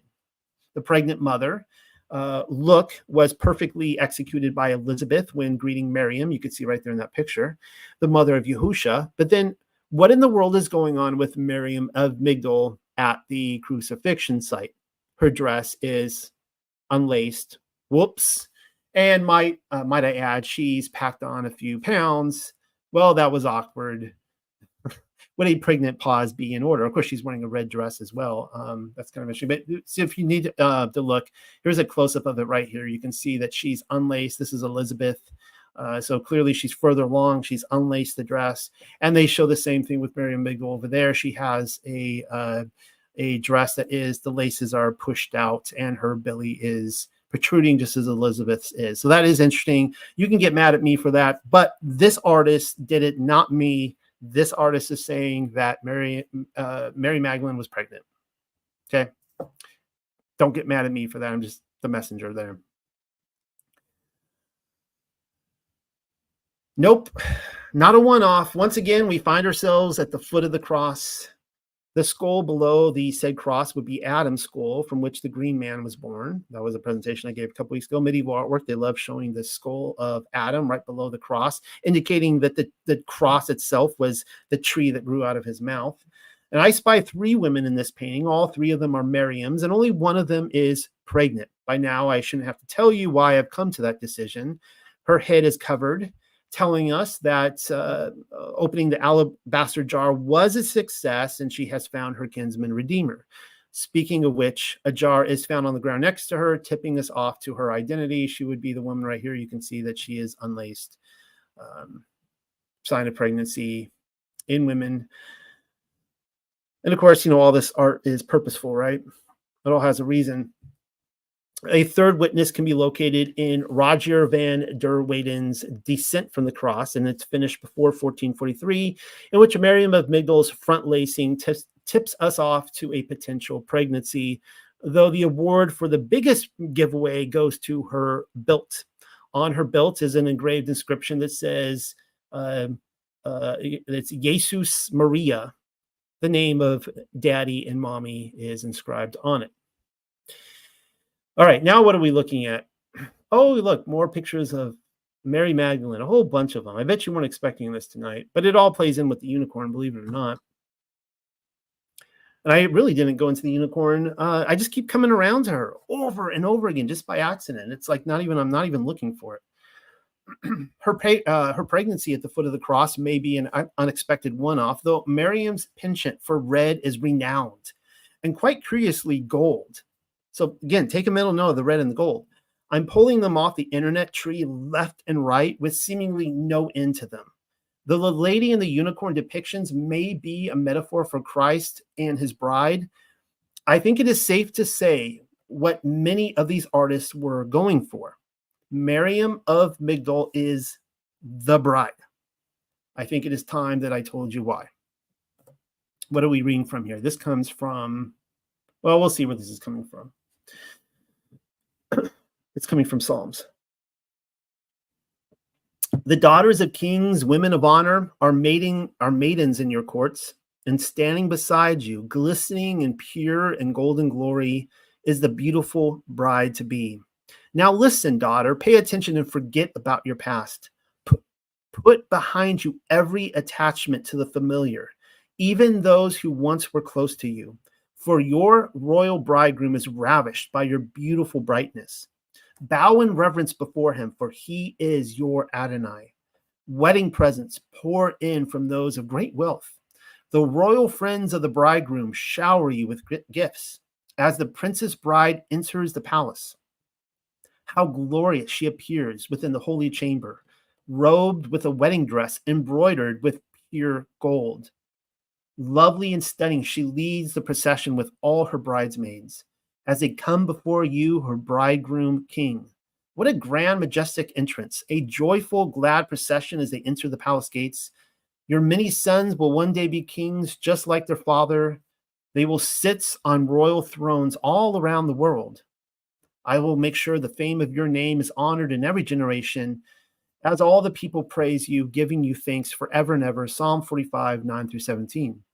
Psalm 45 is specifically referred to as the wedding song. To wear red and gold in medieval art was akin to being a Psalm 45 bride. And what a wedding. Remember the last line in the naturalist description of the unicorn? I didn't say anything about it then. Rather than making you flip back through the pages, his words were, and I quote, "She warms the unicorn and then leads it to the king's palace," which is precisely what is going on in Psalm 45. The bride enters the palace with all of her ladies in tow, rejoicing before her bridegroom king. The lady and the unicorn is a reprisal of Psalm 45. The artists behind these depictions are hoping to tell future generations that there's no use waiting around for a Zionist and military industrial complex induced end times events. The wedding had already commenced. I knew the unicorn was goat size, but who knew they were sometimes small enough to fit in a purse? My Little Pony, indeed. Every Psalm 45 woman's dream, having a unicorn willing to accessorize with her wardrobe of red dresses and gold trim. Are those two pillars she's benched between? You see right over there on the left. Uh-oh. There must be something divine going on here by the look of it. Half of you already know who the party poopers were, and they were the Freemasons, inheriting the kingdom and then turning it into a palace of pearls in the pig pen. The other half of you may never come around to appreciating what inheritors are capable of doing to a mystery of heaven, holding it so close to the bosom that it is soon reviled by those who recognize the controlled opposition game. So just before I scan past these pictures, see there, red, gold. The one in the middle is Mary Magdalene. Look how close it resembles the unicorn picture, where you could say the chalice or the nard right there, the alabaster jar, kind of is a stand-in for the unicorn, but she too is between two pillars. She's got the gold crown, dressed in red, and then there's this mystery woman over here with a actual crown of a queen, dressed in red, and she is holding a My Little Pony as well in her arms. For the medievalists, the two pillars summoned a celebration of the female and male together, indicative of the bride and her unicorn, or the woman in the alabaster jar, or the Age of Pisces. Really, you see them all do their Age of Pisces street sign in a lot of these pictures. Those are the two pillars. The two fishes in the zodiac. The two pillars or columns were symbolic of eternal stability. The entire cosmos is related through the union of heaven and earth, with the space between them being the pilgrim's entrance to eternity, specifically the route to renewed Yerushalayim. It's one reason why the person standing in the middle can rightfully be called the third pillar or the tree of life. They alone are capable of making the journey to paradise and back to feed the nations the leaves of healing. Now, I am looking forward to my next field trip to look at medieval architecture. The last time I was looking at, I noticed a lot of these Gothic cathedrals had the two pillars in the entranceways. And my thesis, my position is that the Freemasons came in and they took over everything. And, and so just because, the Freemasons have it today does not make it evil. And we know it goes back to Solomon. So the name of the two pillars are known to us as Boaz and Jacob. It is certainly interesting that Boaz was Ruth's kinsman redeemer. I mean, no coincidence, right? When you're looking at the age of Pisces and the two fish. One of them is Ruth's kinsman redeemer, who I've shown. Not only that, but Miriam of Magdalene mirrored Ruth's act when bowing her bare head before the bare feet of Mashiach, telling us that she too was asking for her kinsman redeemer. And this is when she popped open the alabaster jar. We shouldn't be surprised to see a similar portrait of Miriam of Magdalene standing between two pillars, holding her alabaster jar rather than a unicorn. Is the dowry price and the unicorn related? She is draped in the usual red of a Psalm 45 bride, whereas the gold which adorns her head indicates that she has indeed been claimed by her kinsman redeemer, because she's no longer bareheaded. Whether the woman with the unicorn and Miriam of Magdalene are indeed the same person is not so pressing at the moment, as realizing that neither are simply brides, but they are priestesses of the kingdom. Now flip back a few pages. Think back maybe 15 minutes ago. Take another look at the ladies leading the unicorn procession. Or make a mental note of it, or mental image in your head. Take another look at the ladies in red while you're at it. Take a look at the ladies in red and gold right here in front of you, one page up. One of them is even crowned as if that's not suspicious. She's even throwing up her street creds, the age of Pisces, again on the fingers, the two pillars, indicative of the two pillars and the union between the bride and the bridegroom. Sadly, all the Mary Magdalene conspiracy theorists are missing out on the deeper implications.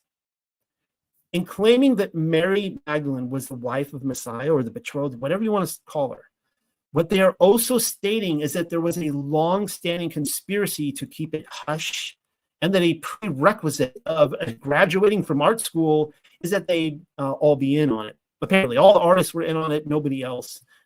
Wrong. During the Millennial Kingdom, I perceive a scenario in which nobody had to speak in whispers, but everyone was made well aware of it. It is only our controllers, after the fact, who later attempted to bury her. They knew most of us would be so preoccupied with Tom and Jerry and Roadrunner cartoons as to not care or pay her any mind. And now, of course, there's controlled opposition that runs the whole game as well.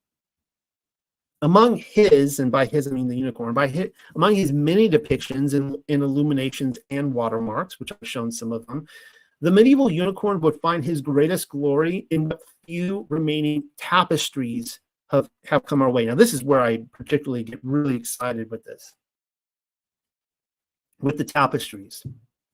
And I think you're going to, this is going to be good for you. The few remaining tapestries, having narrowly survived the intervening centuries, wars, bombings, fires, just whatever, and meddlers and book burnings, it is in the tapestry where the hunt is most notably dramatized in exquisitely violent, yet oddly flowery detail. What a contrast, making them second to none. Indeed, there is no parallel in the male-dominated art world. Men were painters and ink fillers, but then who is the weaver of tapestries but women? Now, do recall Sleeping Beauty and the Feminine Divine. For those of you who actually listen into that, you will be rewarded if you go through that. It was one of the favorite things I ever researched, wherein I asked you to seat yourself in the midst of a medieval audience. Imagine if there was like a movie theater, a darkened movie theater, or it could be a live stage performance, in the medieval era, and the audience consists primarily of women and maybe little girls, whatever, but women and daughters. And you're sitting there and you listen in to the collective gasp as Princess Aurora, the feminine divine character, pricked her finger on a spindle. And of course, then she goes to sleep, waiting upon the prince, the masculine divine, to come in and waken her with a kiss. And of course, until that happens, the whole kingdom falls asleep. The spindle wasn't anything like the material bondage of Gnosticism intended to shackle women to the home, as modern feminists would attempt to rework it. No, the spindle was handed to Eve, the mother of all humanity, upon her exit from paradise. It was therefore not only a tool designed to exemplify the very symbol of womanhood, but also of midwifery. Try not to overlook its intended use, which was to work out the divine woman within. The spindle exemplified the mysteries of motherhood while she placed the spindle between her legs and spun her yarn, an actual act of creation, with the yarn representing the fruit of her womb, souls being sewn into the warp and the woof of the ages. If you don't know what warp and woof is, that's like the cross, the Tav. To quote Hildegard, the medieval mystic, "Woman is weak and looks up to a man to provide for her, just as the moon receives its strength from the sun." Now, isn't that interesting there that Hildegard believed that the moon gave forth its own light. It was not a reflection of the sun, but just like Enoch, I mean, she quotes from it regularly in the same way that Enoch describes that the moon receives the strength from the sun, but the moon gives forth its own light and it diminishes and then grows. But anyways, I digress. For this reason, she is subject to man and should always be prepared to serve him. Now, this is what I want you to pay attention to right here. For by the works of her knowledge, she covers man, because she was fashioned from both flesh and blood, unlike the man who was originally clay. And isn't this interesting? Because I have sources, texts that talk about how the moon became clay. So they're saying that the moon was once this glorious illuminated being, and it became like man when the moon sinned at the same time that Eve did. So she became like man. Isn't that interesting? On this account, even in his nakedness, he, man, looks to woman to clothe him. Now, on the surface, a quote such as this can easily be taken out of context to make it out like she was like hateful towards women or whatever, which is completely not the case if you know Hildegard. And yet the writer is none other than Hildegard of Bingen, medieval mystic, curator of the feminine divine. I mean, I have several books by her. I've read them. Just she blows me away. She's one of those minds, like when you get into a woman's mind and you can't, can you get out of her mind? I haven't been able to unlock her mind yet. Like, she is a mysterious woman of the Dark Ages. Put in slightly a different way, she may turn out to be a millennial kingdom residue. For Hildegard, the function of every woman as a weaver was literal as well as metaphysical. The woman depended upon man as her protector and provider. That's what she's saying there, and saying that she's weaker. In turn, man depended not only upon garments of linen and wool from her hands, but the garment of flesh from her womb. It goes way beyond that, though. Once again, for Hildegard, the man is to woman what he is to wisdom, or ruach chakmaha, or of course, wisdom if you prefer. And Hildegard was all about the feminine divine and wisdom. Just as the cosmos is wisdom's vesture, so is man the woman's vesture. Well, anyways, every depiction of the hunts is a violent one. The unicorn, as you well know, is impossible to track down and kill. Not even the hounds of hell can outrun him, unless that is, the hunting party should bait the said creature with a virgin. That being said, many moderns will be incapable of viewing the mysteries of heaven through the lens by which tapestry weavers saw the kingdom. And these are women telling the story, just so you know, who were, of course, the flowers are the big giveaway, because when the guys are painting stories of the unicorn lady, they don't put all the flowers, the ladies like the flowers, who were in all likelihood witnesses to it anyhow, these women, to the kingdom. Why, for example, might the spindler's glory in the treachery of a virgin, thereby assuring success at the hands of the unicorn's butcher? So why are the spindlers, these women, glorying in that? The lady is a composite. She not only directs our attention to the treachery of Eve, humanity's first spindler, but also to second Eve, by which Mary, the mother of Yahushua HaMashiach, became the perfect weaver, if you get my drift. She weaved his blanket of his flesh. Look at how the unicorn hunt ends. The unicorn is pierced, but it is impossible for him to remain dead for long. Like the phoenix, his death is always voluntary, designating that his resurrection is mandatory. One of the most popular images of the medieval unicorn happens to be what I've just shown. Though pierced, the unicorn inhabits an enclosure. An enclosure denotes safety as well as a garden. The garden is paradise.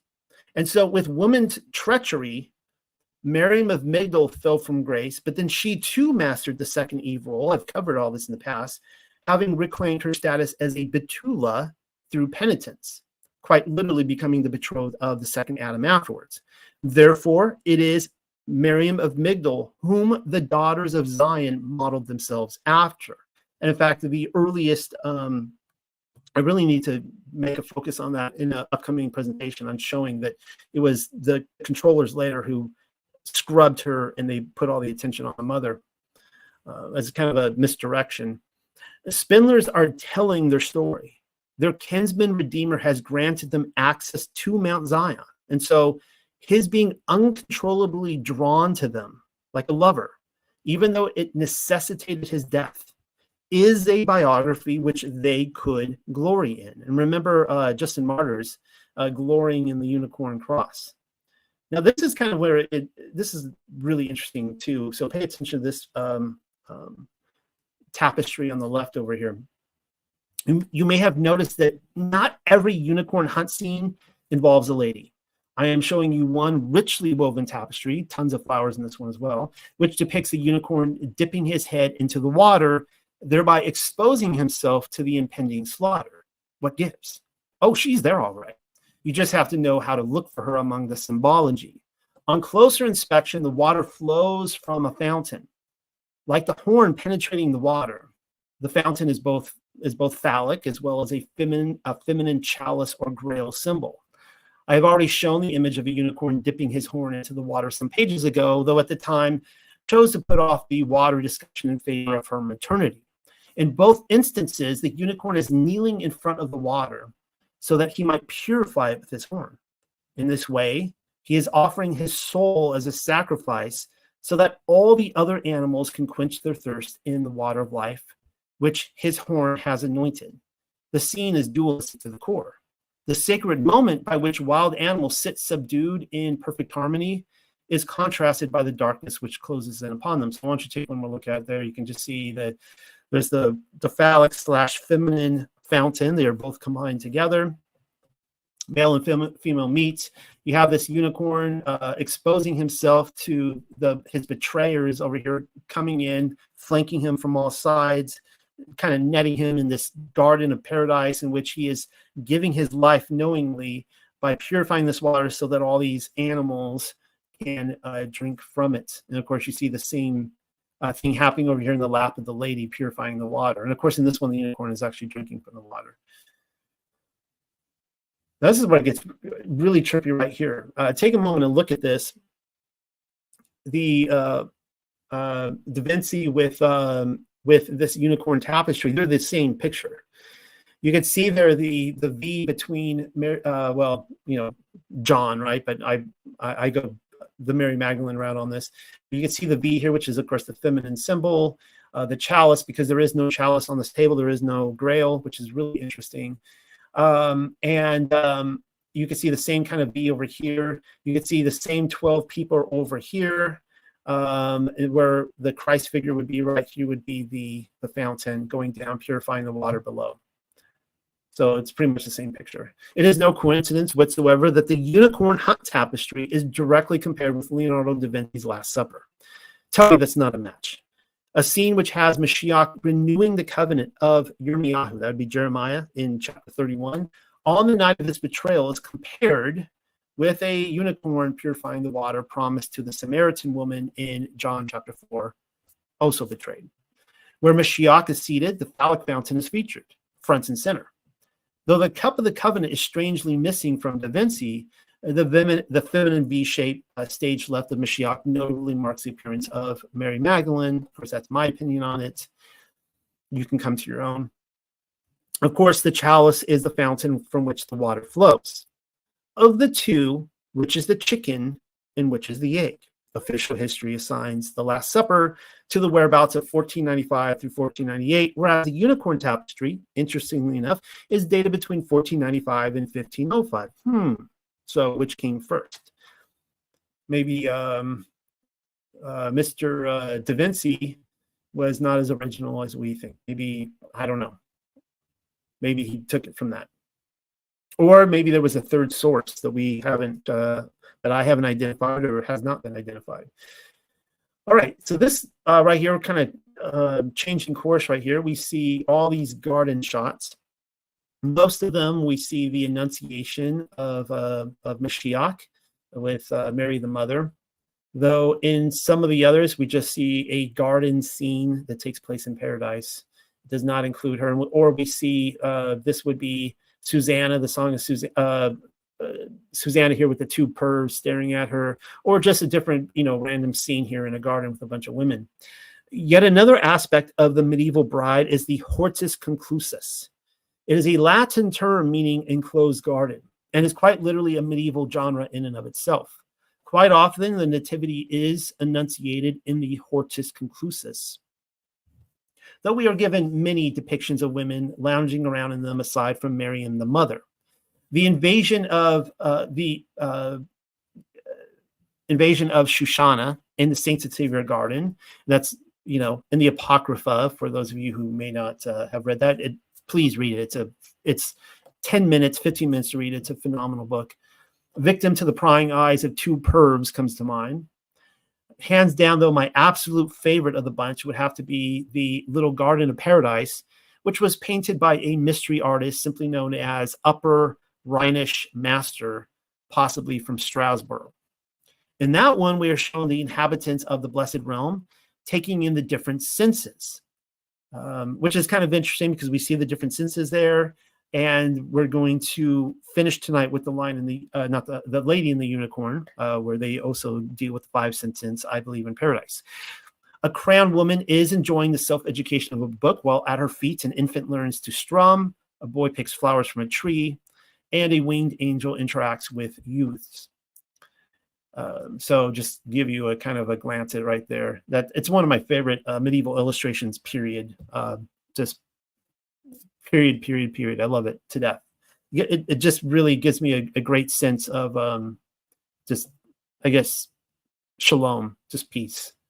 And thinking about how this angel right here is interacting with, I wouldn't say any of these are mortals. I'd say they're all immortals at this point. What are they saying about babies and children as well, right? And reproduction, because we know that that's part of the point of the Millennial Kingdom Saints, right? Was to repopulate the earth. So that goes right there against the whole theory that there is no marriage in eternity. I soundly reject that. I believe that there is reproduction. Anyways, the term hortus conclusus derives from Song of Songs, by which we are treated to the following description. So hold on to something here. How fair is thy love, my sister, my spouse! How much better is thy love than wine, and the smell of thine ointments than all spices. Thy lips, so my spouse, drop as the honeycomb. Honey and milk under thy tongue, and of course, honey is a sign of wisdom, the Ruach Chakamaha. And the smell of thy garments is like the smell of Lebanon. A garden enclosed is my sister. So right there, the literal word garden enclosed in Latin is hortus conclusus, and that is where we get all of this in the artwork. A garden enclosed is my sister, my spouse, a spring shut up, a fountain sealed.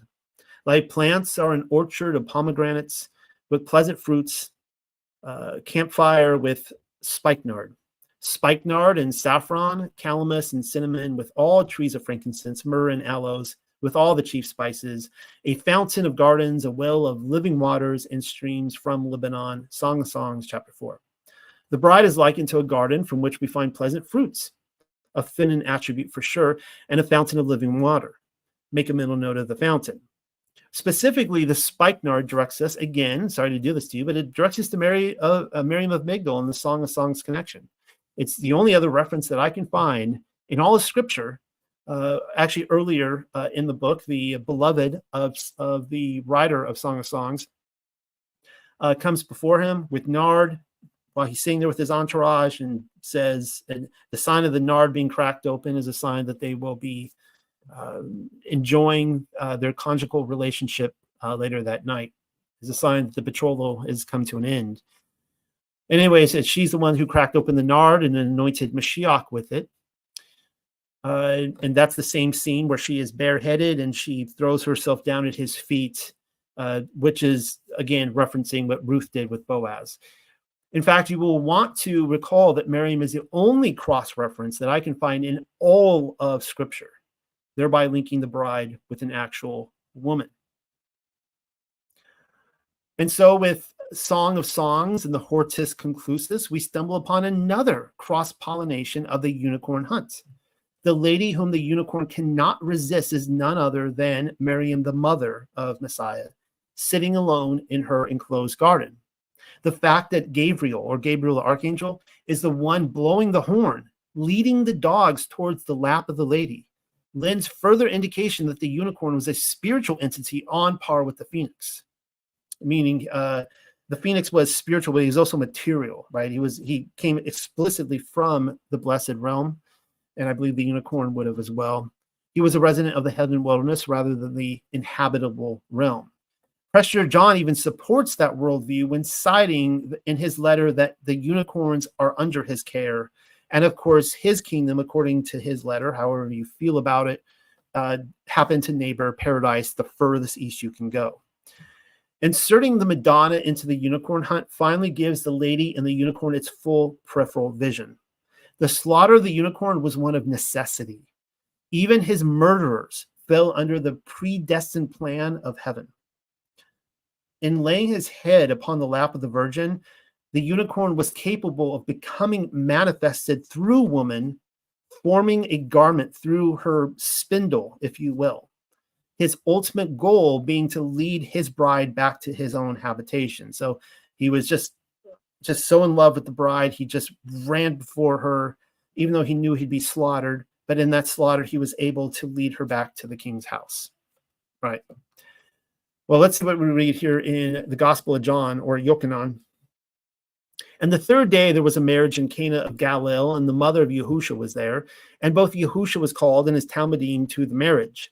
And when they wanted wine, the mother of Yahusha said unto them, they have no wine.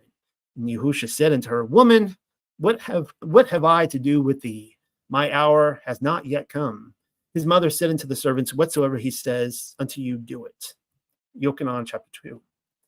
The relationship between Yahusha and the wedding at Cana of Galilee, which he and his Talmudim were visiting, of course, Talmudim means disciple, it's already been discussed.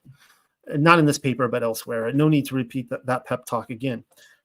If you do need a reminder, the wedding goes with the flow of John's entire narrative from beginning to end, never skipping a beat, and as such, points to Yahusha as the man of honor, and of course, Miriam of Magdalene, his betrothed. Now, I could be wrong about that. I'm totally happy to be wrong about that, but it goes with the entire flow. If you take the book of John from the perspective of the betrothal and the wedding and the bride, it's there. What I failed to discuss was Yahusha's seemingly harsh criticism of his mother when stating, Woman, what have I to do with thee? Liberated liberals and other ladies who fall victim to the feminist psyop get slapped with their daddy issues when reading a phrase such as that one. But a medieval woman occupied behind her spindle, always weaving her soul metaphysically into the fabric of the cosmos, needn't even wince. To the bride mystic, Yahusha's rhetorical question might read as follows. Woman, what do you and I, the creator of all, have in common? Humanity is mine, that I might create all things new, and yours as well, that through you it might be my garment. Of course, we would later learn in John chapter 12 that the hour being spoken of would be one in which the son of Adam was glorified. And that's, of course, the wording in John chapter 12, according to Messiah. The son of Adam did not think to accomplish his plan without first clothing himself with a woman's garment via her spindle. All right, now we're going to be closing this off tonight, talking about the Lady and the Unicorn tapestry. There are various Lady and the Unicorn tapestries, though only one of them is known simply as the Lady and the Unicorn. It is the most famous tapestry in the world of any tapestry, even those absent of unicorns, and for good reason. I will try my darndest to explain why that is. The first thing you need to know is that there are 6 of them, not just one. I have personally beheld the collection with my own eyes. Ask my wife. She will recall that day when I dragged the family. My twin sons were 4 years old at the time. I dragged the family all over town in search of the Musée de Cluny in Paris. Totally worth it. 5 of the tapestries, I was just awestruck, just standing there in the room. I just had to stand there for a long time, just turn around and look at them all. 5 of the tapestries are commonly interpreted as depicting the 5 senses: taste, hearing, sight, smell, and touch. The 6th one, though, oh boy, that's the wild card. The 6th displays the words "Amon sul desir," which, when translated from Pepe Le Pew talk to its blander English counterpart, declares, "To my only desire." I will take you on a tour of all 6 of them, and while I do, make a note of the lion and the unicorn, both of whom are flanking the lady like a badass security team. But also pay heed to her wardrobe changes. The lady sometimes wears red, sometimes blue, though without question, every dress is embroidered with gold. She is a Psalm 45 bride, inhabiting a Song of Songs 4 garden, committed to the work of a John 2 woman. She may even be the bride, though again, I will leave that for you to decide. The first 2 senses are in accord with hearing and smell. A large emphasis of my paper, Kings and Priests of the Thousand Year Reign, also my book, as well as Water Consciousness. I presented that last week.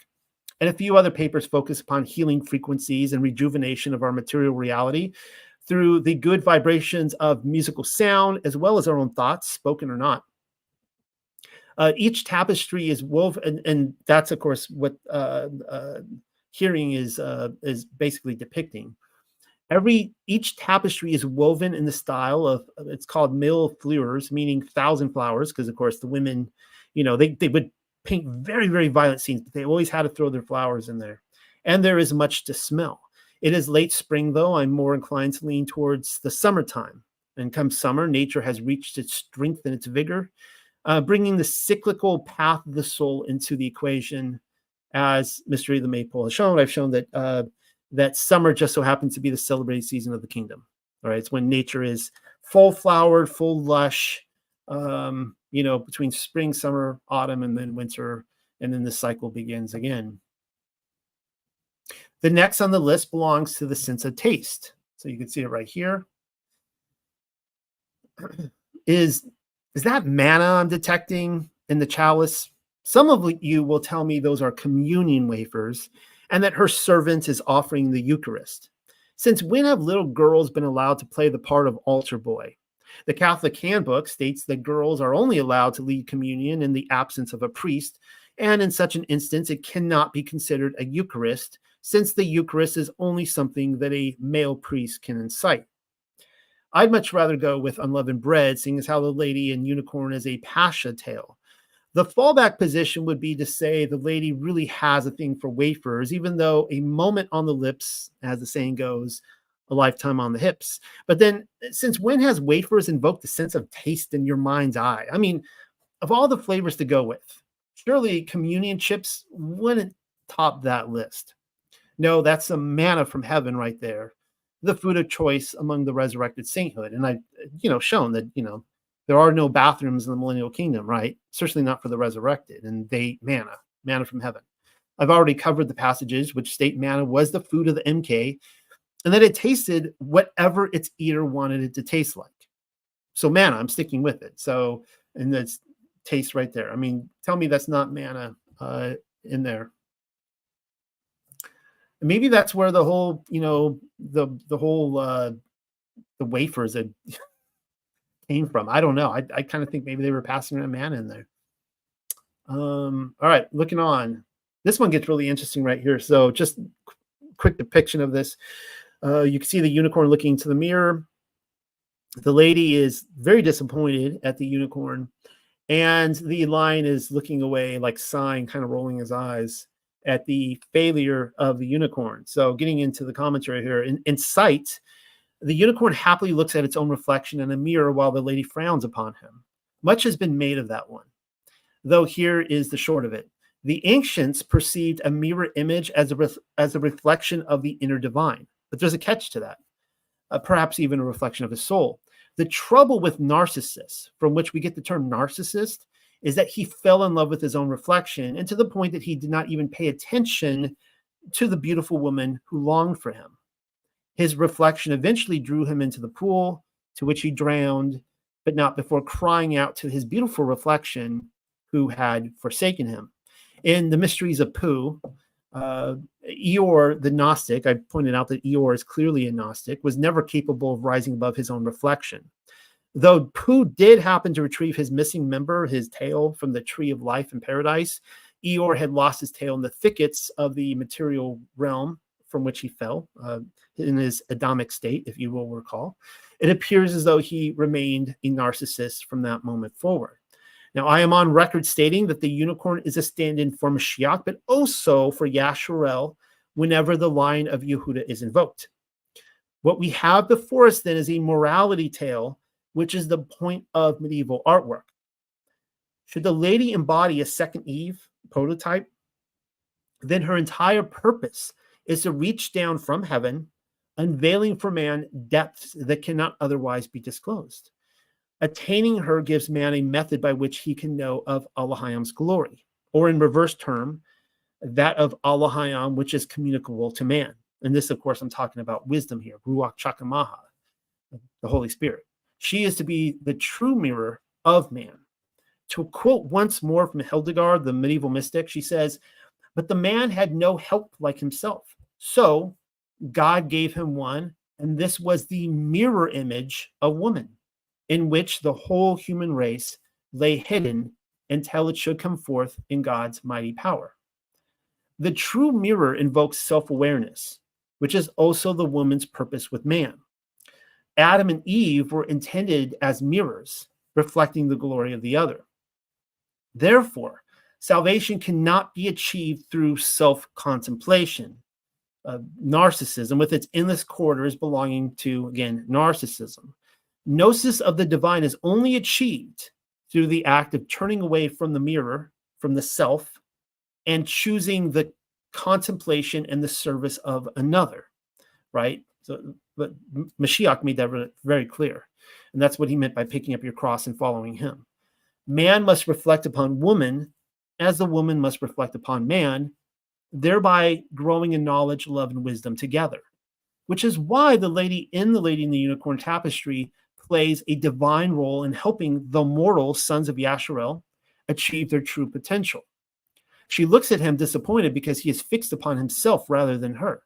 And even the lion is sighing at these turn of events. If the unicorn is to overcome his ego, then he is expected to penetrate the subconscious and embody the divine within, which is not only the true purpose of the reflection, but also leads to the death of the self, leading in turn to his resurrection. So, quoting once more from Hildegard, she says, "The woman is subject to the man in that he sows his seed in her."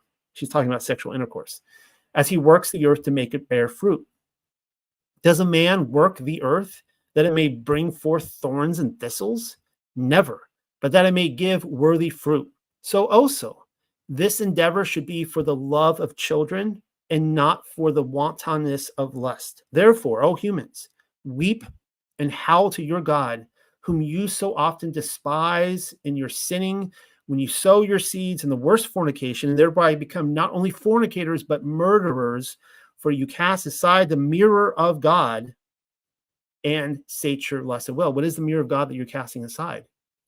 "Therefore, the devil always incites you to this work, knowing that you desire your lustfulness more than the joy of children And that comes from Scivius 122 from Hildegard. So for Hildegard, the ultimate act of narcissism was masturbation, a self-lust leading to the spilling of seed, which she ascribed to murder.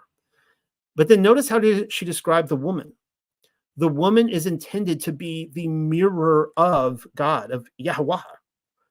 It is in the gazing of the true mirror that the man is turned from himself and unified with his higher Ruach Chakamaha counterpart, whereby their intended role as little creators and co-rulers might together be played out. So, I mean, I don't need to spell this out to you. A man and woman get together and they are co-creators together in their loving act. And that when a man looks at a woman, according to Hildegard, she's saying she is looking at the mirror of God. She is looking at the reflection of God. It's a beautiful picture.